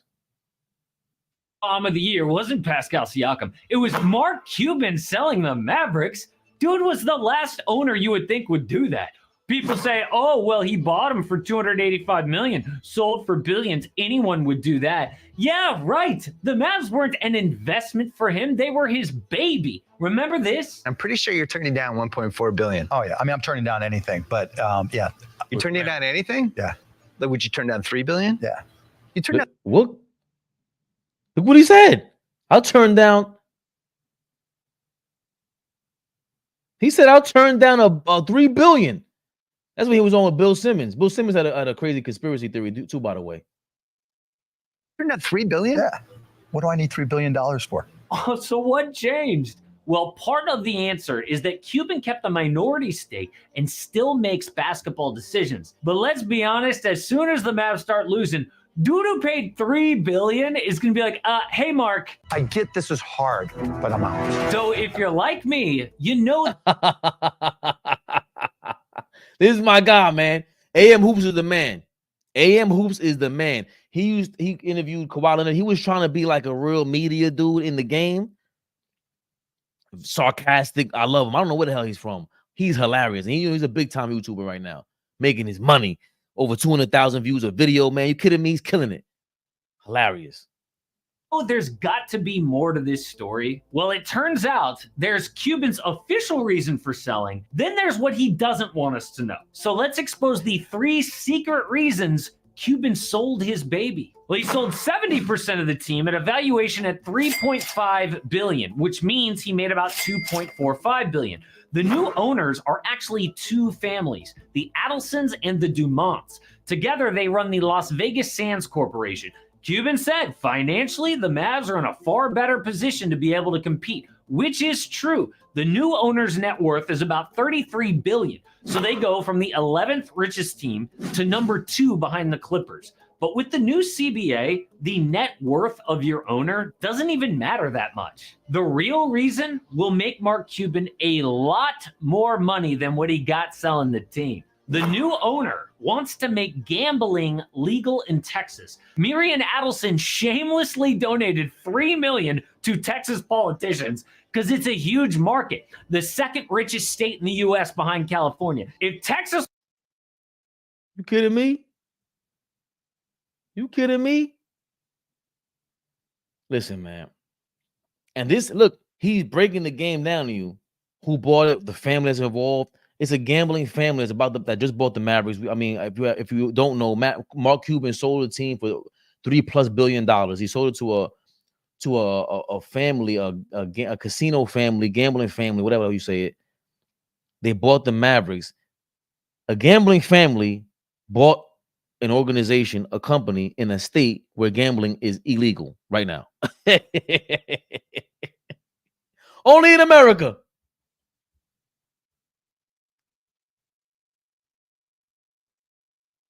Texas was a country, it would be the 9th richest nation in the world. But owning the Dallas Mavericks was a big part of her plan. First, legalize gambling in Texas. Then, build a new Mavs arena inside a resort and casino complex.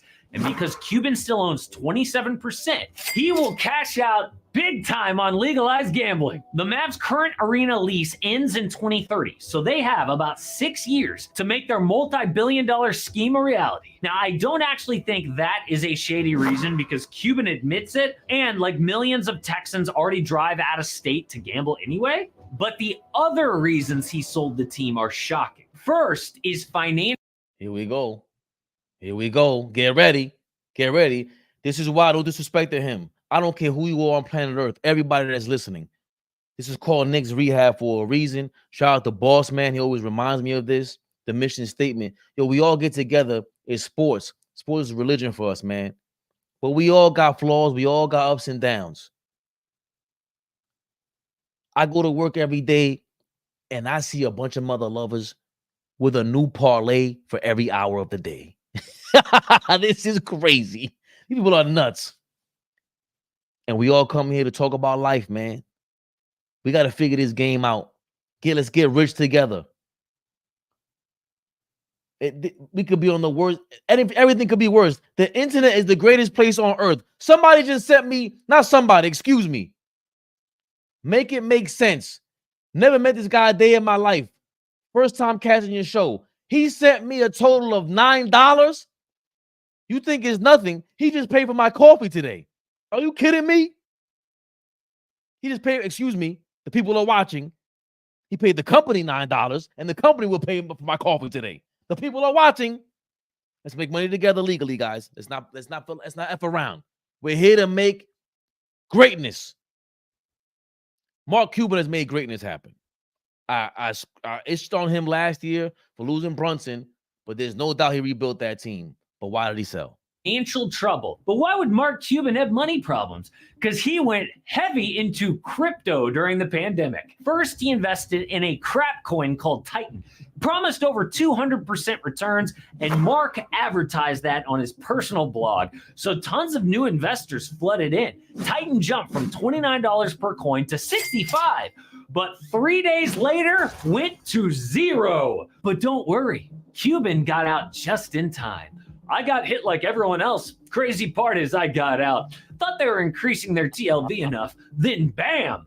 What a coincidence! 3 days after saying they were awesome, Cuban got out? Weird. Now, he later took responsibility and said, oh, sorry, I was too lazy to research. Now, he's not going to pay anyone back, but he might have to for this next scandal. Cuban promoted a crypto lending platform called Voyager, claimed it was as risk-free as you're going to get, which is a huge red flag, especially in the crypto space. But listen to how nervously Cuban reads off this sketchy Mavericks promotion. Fans who download the app, create an account using the promotional code MAVS100, deposit $100 and make a trade, will get $100 in crypto.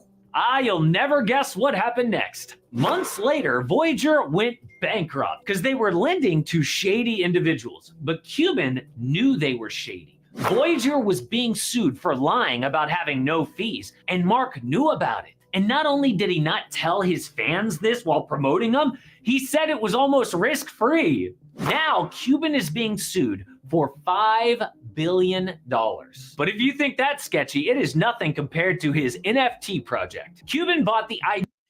Yo, it gets worse. Hold on. Yo, Mark. This guy, let me tell you something.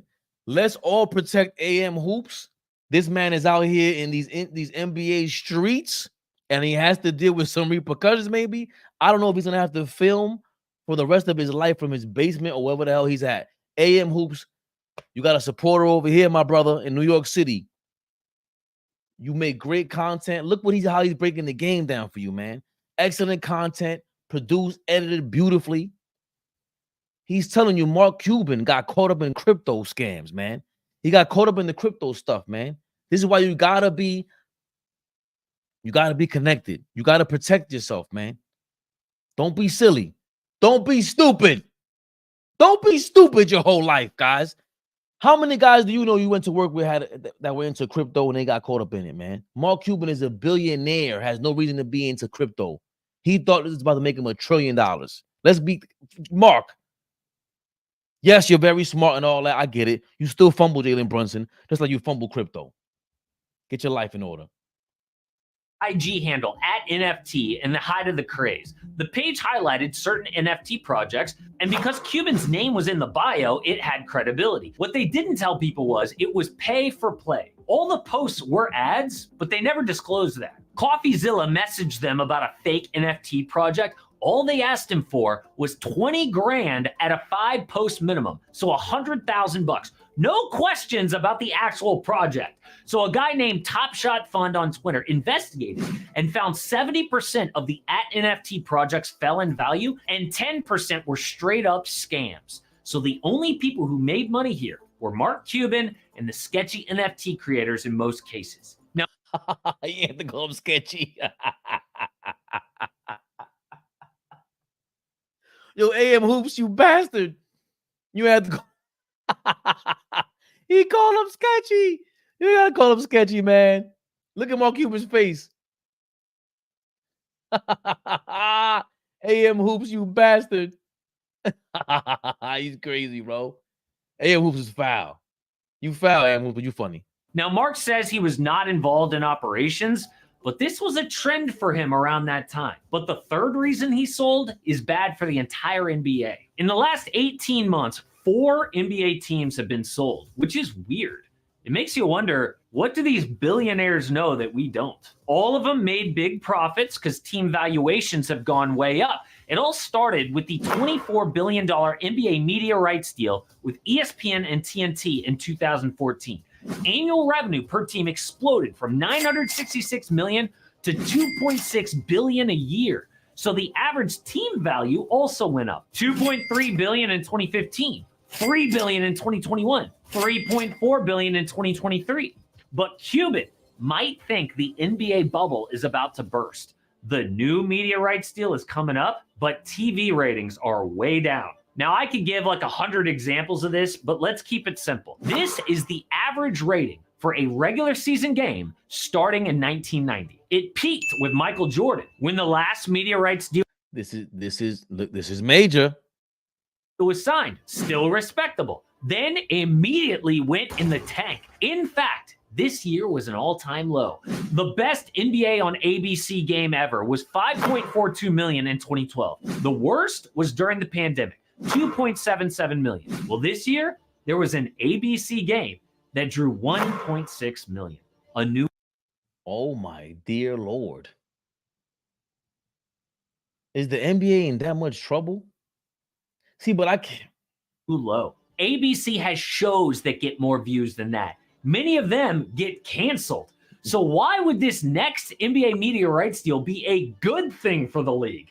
Cuban even admitted this days before he sold the team. People forget, like, when you guys were in, the cap was like flat. Yeah. Right? Solid. It was just like 40 million to 50 million from 2000 when I bought the team. And there were years where it was down. And then in 2010, remember, New Orleans, no one would buy it. The league had to take it over. And so I'm not saying it's going to be like that, but the point is, it's not automatic that everything always gets better. Yeah, just look at the top 100 TV shows of 2023. Let's see how many of them are basketball. Oh, wait, none of them. Cuban knows that's not good. Now, I do think this next media deal might be decent because Adam Silver just got a big extension from the owners, but this golden era of NBA revenue is about to end, so a ton of billionaire owners are getting out. Now, diehard fans like us don't really care about ratings that much. We just want to know, who's the next superstar to get traded? Well, Trae Young might actually be the next guy because he is openly flirting with Victor Wembanyama. Nah, AM Hoops is my dude, man. AM Hoops, I love that dude. He just follow him. He breaks down a lot of stuff, especially behind the scenes stuff, and he just does his thing. Well, very well produced. To call Mark Cuban's partner sketchy is amazing, but think about that when you think about Luka now. So I understand what you're saying, Fish, when you said Bronny, Luka staying in Dallas, Mac Media, right? Luka staying in Dallas, right? You said my insiders are the coaching staff. None of this is legit. Luka is good in Dallas. That's, I wanna agree with that because it doesn't seem like he has any reason to leave. Yeah, they lost Brunson. That's major.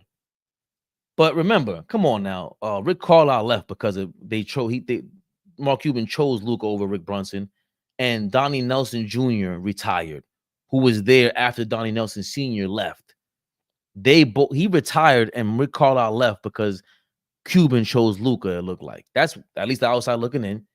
So then after that, you get Porzingis, who's supposed to be cool with Luka. They get Brunson. He becomes a star damn near in Dallas to go to the Western Conference Finals. They lose him, and they could have kept him for cheaper. Luka's looking at that, right? And then all of a sudden, after hitting that low point this summer, missing the playoffs with Kyrie after you get Kyrie Irving, that's a low point. Now you get a top 10 draft pick, if I'm not mistaken. Major. You draft the right player. Major. Derek Lively's amazing. Then we get to the season, they're playing amazing, but Kyrie is still hurt. You'd rather have Brunson. If you're Luka, that handshake and that talk you had with Brunson at the Garden, it's a little bit different. If you're Luka Doncic, let's be honest, man. Kyrie, man, I love you and everything. But we always talk about players that can help you and is a superstar on the court and make things easier for you, right? On the court, right? Magic Johnson is making the game easier for you, just traditionally speaking.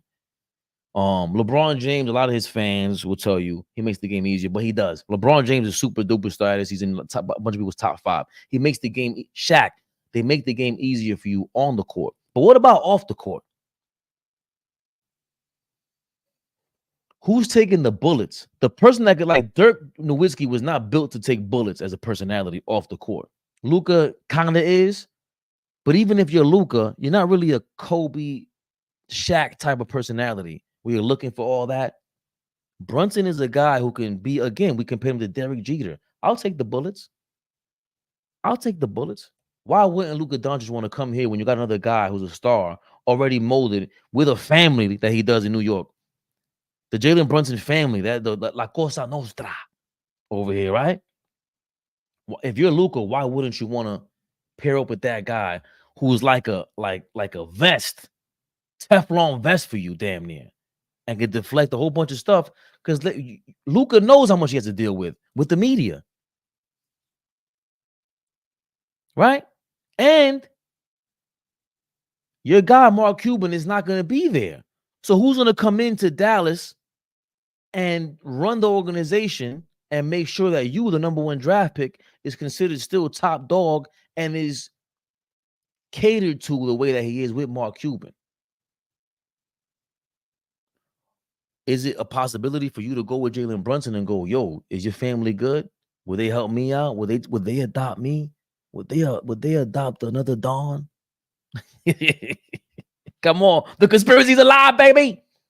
Luka will stay in Dallas with the Knicks. He is going to see the ball less. This is Brunson's team. Mac, are you kidding me? You would have want Luka to Don on 7th Avenue every other night? Pause. We're turning this into the early 70s Knicks. Shout out to my guy, Allen. He said he hadn't felt this way since the early 70s Knicks. Do you feel that way, Mac? Because I know you, I don't want to call you a senior citizen or anything like that, but I know you're an elder statesman, Mac, and you've seen the Knicks for a long time. Please let us know, how reminiscent are the current Knicks to the 70s when the Garden was Eden Knicks, when Phil Jackson was a pup and a weirdo, by the way. Luka staying in Dallas, Mac Media, got nothing to do with Brunson. Definitely was looking on the bench for a hitman. Only Precious looked like he about that life. Remember, Vaughn, Precious was raised out in the BX, in the Bronx. Let's not forget that. I gotta keep that in mind. I'm gonna start watching Precious a little bit more. Pause. His name is crazy, but he got the kind of name that you know they picked on him. And if they said the wrong thing, I want to see how he responds. Fish, I agree. He's staying in Dallas. My question is, if he becomes a Knick, would he be okay being the second option versus number 1? Listen, this ain't LeBron at 39 years old. This is Luka Doncic at 25, whatever the hell he is. He's the number 1. He was the number 1 guy there. As a matter of fact, they traded off. Remember, Luka's a fat boy who had to take off games. Let's be honest about that. A lot of places to eat in New York City. But We will call you out, Luka. Don't be walking around here thinking you just walk around the city like that and eat everything possible. You're gonna be a little fat boy, little dough boy on the Knicks. We will call you out. Brunson can take the lead dog at time. You guys can alter because we've seen it in Dallas. You play zero defense, Doncic. Let's not forget that. I can see them alternating, Mac. Vaughn, don't sleep on Dante. See what he did to Halliburton? Yeah. Bronny is a late second round pick at best. He's not an NBA player to where teams are wasting a high pick. And the only reason why you would do it was to get LeBron. And the only way LeBron can really hijack the Knicks right now is if saying, hey, I can bring this championship to you guys. You guys have to draft Bronny, trade Julius Randle for me, or I'll sign with you in the offseason. That's what we got to deal with. We don't know if we want to deal with the LeBron drama, bro. Because the thing about LeBron is at 39, 40 years old, you better be able to sacrifice. If you do not want to sacrifice, we want nothing to do with you, LeBron. Do not think that you're going to come in here and spearhead some BS. We already got the culture. Don't bring that culture over here because we're going to throw eggs at you. Bro, LeBron, do not think you're safe in New York City, bro. I'm vocalizing what the hell we are. We are lunatics out here. Bro, it's not that good. Yeah, Bronny's not that good. Everybody agrees, man. Nah, what did he do to Hallie? To Halliburton? He pushed him because Halliburton was doing too much yapping, and he underneath the rim, and he pushed his ass. Thanks again, make it make sense. Appreciate you for real, man. Mac Media, no top elite player is coming to the Knicks to be the number 2. Not a knock on Brunson, but those guys not wired that way. I can see Joker coming here. Why not? Giannis? Bro, you telling me that Giannis is sitting there in Milwaukee right now with Dame doing what he's doing? You're telling me that he's sitting there watching his organization fail, crumble, and hire Doc Rivers after hiring the other guy from Toronto. And maybe, let's say, Giannis has something to do with that. But if he's smart, he has a realization and he goes, you know what? I want nothing to do with creating a team. I want nothing to do with recruiting or any of that. If you ask me to recruit somebody, maybe I'll do it. But I'd rather you guys come up with a strategy to surround these players with. He's looking every player especially at this point, with as hard as Giannis works. Giannis works hard, bro. Look at him. He's a sculpture out there. Greeky, freaky. Remember, he loves LeBron. He thinks LeBron is the GOAT. But if you're smart, you make up for, you pick up where they messed up at. LeBron messed up by leaving Miami. Let's be clear about that. That was dumb. Kevin Durant messed up by leaving Golden State. That was dumb. If you're Giannis, you have an opportunity to you're in the Kevin Garnett, Minnesota zone. Yeah, you won a title and it went well. But now you're back in that position where do you want to be remembered with everybody else? That's where Giannis is at. Does he want to be remembered by everybody throughout history? And the way to do that is to win championships, and you do it the right way. And if you come to New York, it's the Joe Namath effect as well. That big-eared old man that we still remember his name because he won one Super Bowl 100 years ago, literally. So Dante was inbounding the ball under the basket. Halliburton got in his face. Dante shoved him back in bounds. Halliburton was out of bounds as Dante was trying to inbound. Mac, you are amazing. You say it way better than I can. LeBron is so much the King James, yet still he always trying to club hop. He's not in Jordan's class. Club hop is crazy because the gang members, the gangsters from LA, they'll say that you're set hopping or something like that. It's hilarious. Oh yeah, when Hallie dunked over LeBron is a diva, certainly so. The Lakers need to move James and move on for the future. They're not going to win now, just delaying the future success of opportunities. We said that last year. What the hell were the Lakers thinking? Hold on. Sell LeBron and AD at their peak if you're smart, Jeannie. Jeannie's a little distracted. I think she likes them players a little bit too much, if you know what I mean. Oakley would have put Brooks under the hardwood for that JB stunt. Yeah. Somebody got to take a 10-game suspension, man. We need a goon. Somebody got a clothesline, whoever's touching Brunson. Okay, is that what preceded it? I forget. LeBron always crying SOS with the crocodile tears. Yeah, man. Braun come on. Knicks will play angry tonight. Hopefully. Hart not beloved in New York yet. He needs to fall back on Gibson and Tim. Yeah, he certainly does, bro. He needs to put on some Tims. Get it together. Sengun walked several times. Who doesn't walk? Linsanity got y'all 15 minutes of highlights on Sports Center. Listen, Fish, but this is where Brunson is headed to, the organic grind out way. This, I don't know if you've seen this earlier, Fish, but being screwed over like this, it now puts you at another. It's like another commercial for LeBron for Brunson and the Knicks. And now you get to see like, who was this team that got screwed over? You might want to watch the next game, and if you do, and we win a certain way, and you get to watch this game, remember this is all leading to the All-Star break where they had to add Brunson to. Who this is the guy that got screwed over. Now he's in a 3-point contest. Oh, I like him. You need the girls to like him, bro. Let's be honest. He's Brunson. I don't know if he's like I don't know what kind of good looking guy he is, but these girls love Travis Kelce crazy because of Taylor Swift. They're going nuts over him, trying to rename the fade over. That was crazy, right? But remember, that's a girl coming to his games. Listen, I'm a Taylor Swift fan on the low, by the way. Her first song, she wears short shorts, I wear sneakers, right? She was talking about being a chick in the bleachers watching the dude play ball. But she was like not a girly girl like that. She was like a tomboy. And now she's actually, after that's the song that blew up. Now she's in the crowd, in the damn, what do you call that? The box seats? Flying private from Japan to go watch. Come on, man. We need Jalen Brunson. Rihanna's taken. Who's the new young little chick, man, that we need to come in the stands, man?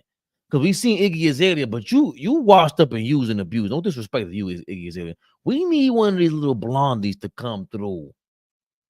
I don't care what color you are. I don't care what you are. We need you to come through and sit courtside for our boy. Who's one of these chicks that could come on the sideline and go and just sit there for Brunson? That's what Jalen needs.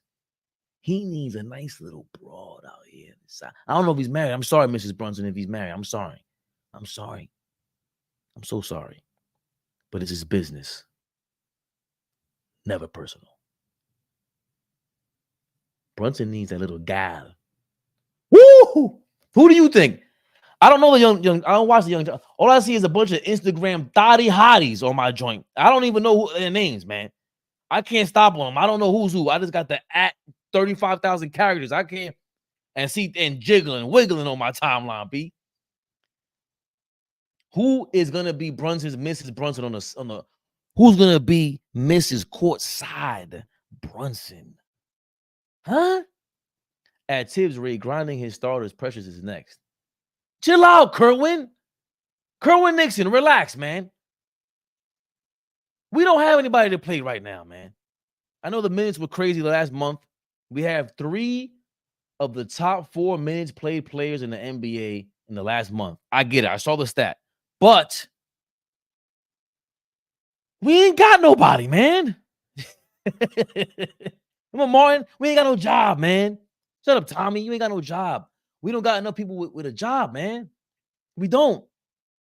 Hopefully he sits. How many minutes did Brunson play yesterday? Damn it.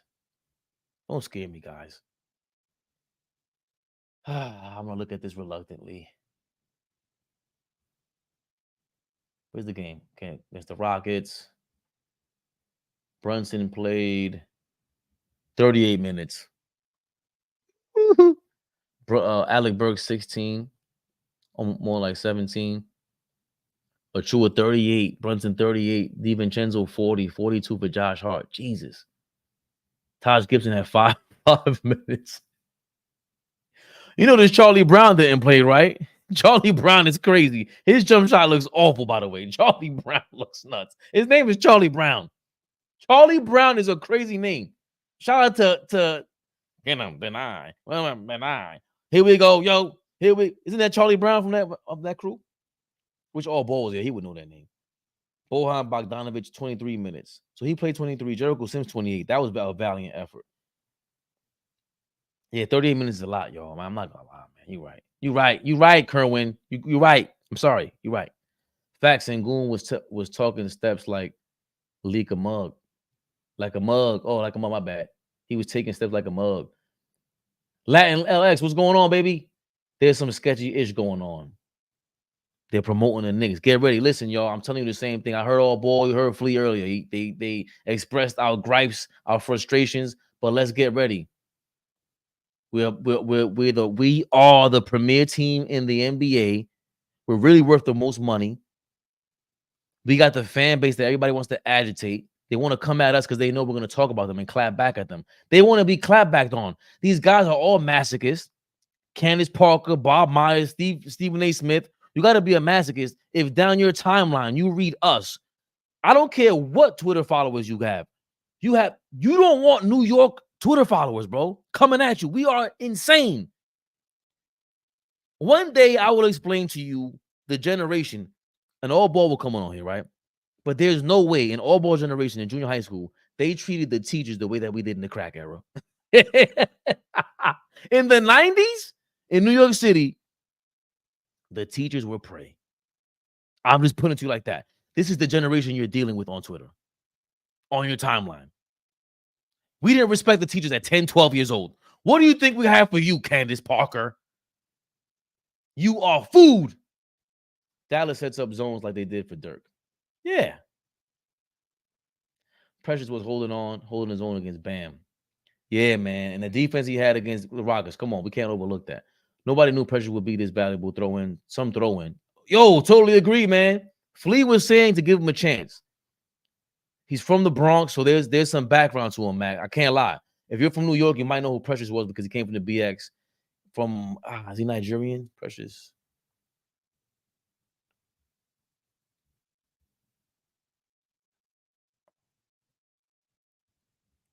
Precious Achua was born in. He went to high school in Al Xavier Lutheran in the Bronx. He also went to school in Jersey. You guys really can't tell me. Oh, and the Heat drafted him? I didn't know that. Good for you, man. The Miami Heat drafted him. Come on, God. Why can't you just tell me his birthplace? Precious Achua birthplace. Nigeria, right? He's Nigerian. You probably in the comments like, look at my comment, you moron. He's Nigerian. Not Robinson, Willis Reed. I'm sorry, Fish. Come on, man. What do you want me to do? That's what it is. If Mitchell Robinson is out for this whole time and he's just in his cast like this, just chilling, we got to give him the Knicks Rehab glasses. And he's on the sideline like this. It's pimping it.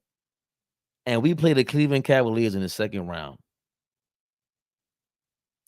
Jarrett Allen's heart will go through his chest if they announce Mitchell Robinson will start tonight versus the Cleveland Cavaliers, game 1. He ain't looking forward to that, bro. To Jarrett Allen, Mitchell Robinson is Wilt Chamberlain. He's Shaq. He's all of that, bro. Moses Malone combined. He is his boogeyman. The Cleveland bully. The New York bully. And his victim is the Cavaliers. The dog of a player, Precious, turned out to be the Knicks definitely won that OG trade for Quickly and Barrett. By far. This is not even close. I am still skeptical about how the hell did OG have a bone spur? Because I forgot. That's why I got to go with what I know. A bone spur, you need to remove it with surgery. That is like a callus on your bone. How are you going to get... When did he break that bone for the bone to grow a spur? And it took that long for them to see it. And then it was I think a loose fragment that was bouncing around in there. Hopefully he's all right. He should be.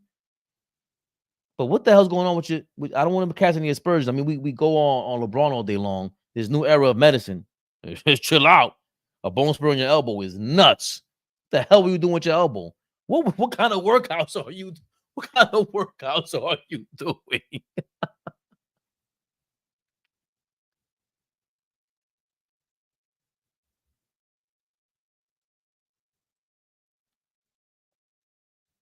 The Knicks Rehab are brought to you by Hennessy. Hennessy get wasted and both the Knicks starting 5 into the All-Star game. Exactly, Fish. All ball is the kid in PE that plays full court in jeans and a long sleeve shirt and a pony high tops. Sorry. Great content. About to head back to work from fam. Go Knicks. Yeah, sir. Appreciate you, man. You make this thing go today. Sometimes you need the help from the comments. You would think Josh Hart would be the goon. Nah, he's too much of a pretty boy. He likes to do his braids like, he's too much of a pretty boy. I'm not gonna lie. Trying to stare at the camera. If Josh Hart was a real goon, he would let them their hair out. Just show up one day with your hair out, bro. She'll get on the court, throw the headband on, go crazy, clothesline somebody. He's too much of a pretty boy. He thinks he can dribble. He looks crazy out there. Jalen, the new AI. Come on, man. Talk to him, brother. Tyrone Hill. Oh, he wasn't no damn goon. Vaughn. Please Google, YouTube, Tyrone Hill, Charles Oakley. That's all you got to know. Eric Snow didn't let guys put hands on AI. Eric Snow was respected. It wasn't about Snow's size. He took shots at guys. Yeah, but it still wasn't to the point of a Charles Oakley, and Draymond Green. It wasn't that outlandish. It wasn't that outlandish. Plus, AI wasn't. You were not gonna just push AI around. He was a tough dude, but you still need your guy to be held down. But I don't remember him having an enforcer like that. And again, the enforcer along with complementary pieces around AI, because that's the part that Candace Parker seems to be missing out on. You keep pointing to the failure of a small guy. Okay, we could do 1,000 of those. Why don't you point to the failure of all these MVP candidates that also don't have a team? And then when they don't win, they have the excuse of, well, the team wasn't healthy. They didn't complete the team around Kobe Bryant or LeBron James every time they lose. Of course, it's easier for them to win. We know it's a game of Goliaths. We get all that. The bigger you are, we get all that. But when they lose, they afford the excuse somehow. Why? Why, Candace Parker? You tall. It's time to go. Fleetwood told me it's time to go. I almost wild out just now. Yo, my dog. What up, Bones? Bones get busy. Multimedia, man. Multimedia, appreciate you, man. Multimedia, Mac. Hit me up. Don't worry about the 5, man. Hit me up, like I said in the description. Twitter, DM me. Instagram, DM me. I'm going to hit you back. Cuban said this on KG or Matt Barnes podcast way before he sold the team. This dude is late. Did he? He said that whole thing where he lost mad bread on crypto, and that's the reason why he's selling the team, Fish? He's selling the team. Mark Cuban is selling the team because of crypto. He said that like that? Yeah. LeBron made that call. Cash is still king. This is why. Correct. Share, like, comment, subscribe, everybody. You heard all ball. He's in the building, in spirit, and in the comments. You kidding me? Josh Hart always playing around. You can get traded. Josh Hart. Correct. You see, Taj Gibson is good anywhere Tibbs is at. Brooklyn, baby. How about those Raptors? Does this guy not realize Cuban with 2 court on principle and paid millions in court costs when he could have settled for almost nothing? And that was around 10 or so years ago. Cuban don't play. I agree. If you go back and watch the podcast of Cuban on KG or Matt Barnes, he said all of this. This is not a scoop.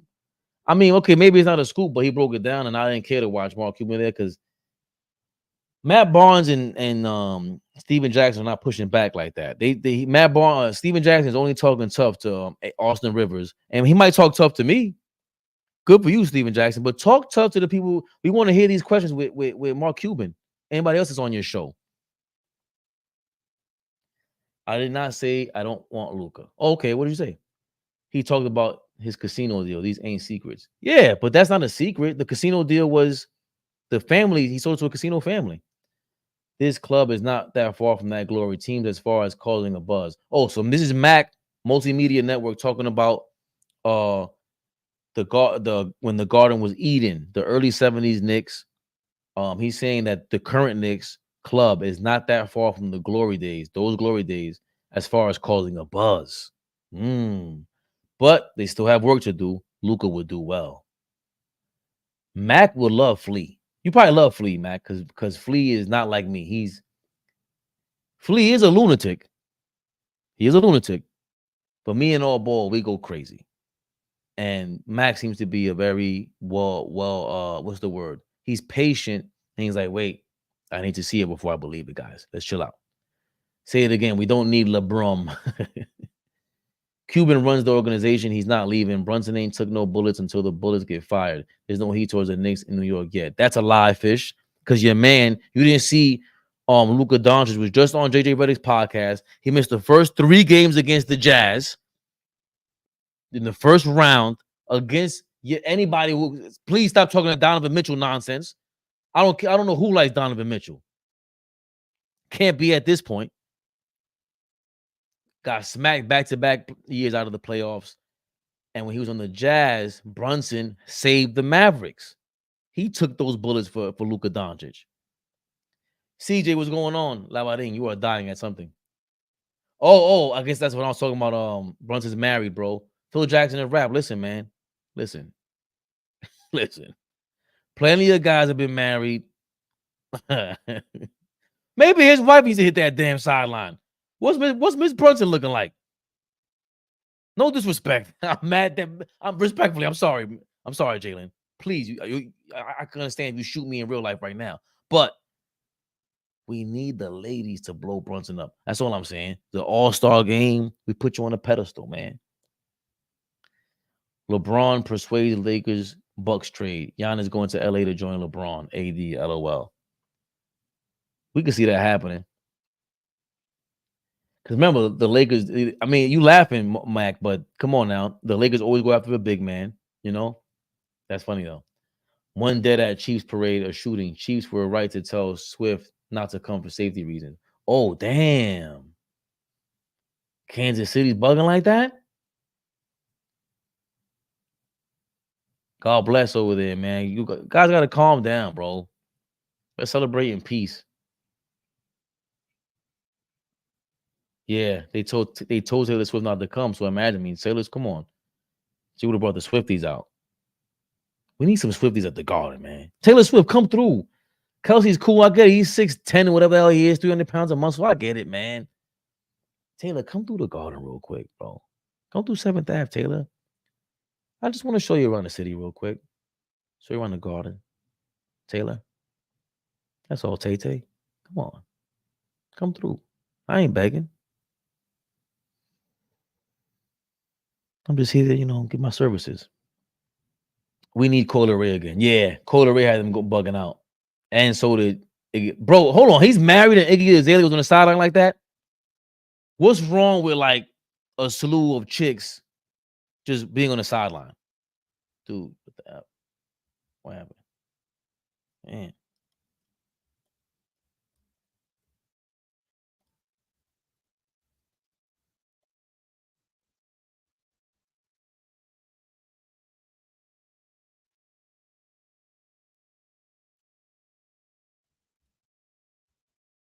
Uh-oh. I messed up. Charlie Brown got 44 taken from him. Charlie Brown, the new Nick. What, his number? Oh, it's Bronx guys. Oh, you from the BX, Mac? BX. I think you told me that last time. My bad.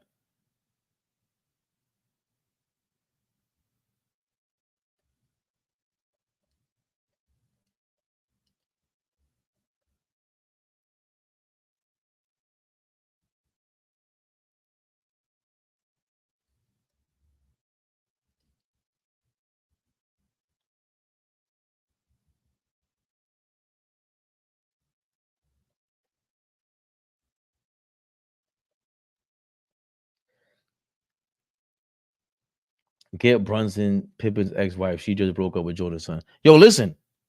Now we got to use her like she uses us. No, it isn't fair exchange. Larsa, come to the sidelines. The former Chicago Bull, Larsa, come check out Jalen real quick, Larsa.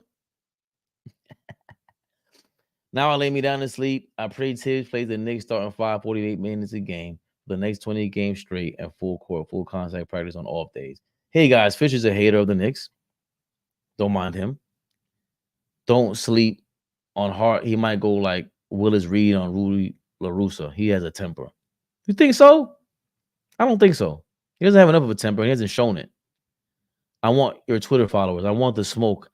Get a lot of Jordan, Pippen, Kobe clips waiting. A lot of quick trash talk. Hey, Fabian. Yeah, we did. We got it, Mac. Yeah, I'll hit you up. Fabian, everyone may not agree with my views, but I try to stay sensible. Say sensible things. Perhaps sound smarter than I really. Oh, Co-op City. Oh, you from the old Co-op City? I think Wolf of them are from there. Favorite perspective, expected, so accepted. I think I have some more. If you guys have anything else for me to see real quick, I'll take a gander at it. But we went through the conspiracy. Damn, I wish we would have gone over the game tonight, right? That would have been cool.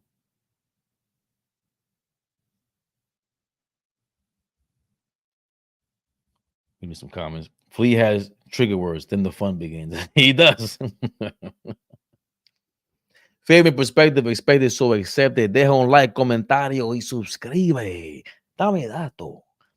Like, share, comment, subscribe. Come on, man. We got super chats. I want to thank everybody in the super chat. Look, make it make sense.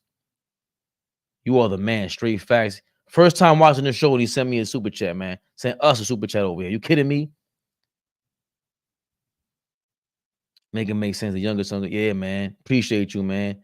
Mac, appreciate you. Look, we got it right there, baby. Mac, next time when you write whatever the super chat, usually people just want to make a statement when they sent it.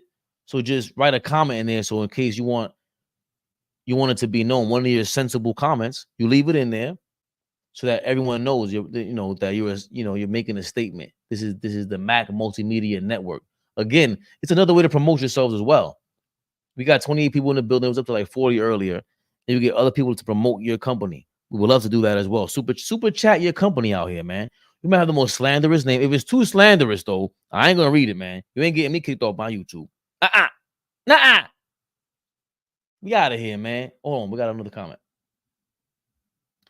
Brunson married. Half the NBA is married at home, on the road, not so much. Hey. We leave on that note. Salute to the Knicks Rehab family. Appreciate you guys coming through. Remember, welcome to the jungle. We are stepping into a new realm of superstardom. Brunson is leading the way. The NBA did this on purpose. They stripped us of the title and the pay-per-view, and now it's Monday Night Raw. Tonight it begins. Jalen Brunson, Monday Night Raw on a Wednesday night. Let's get it, y'all. Knicks Rehab.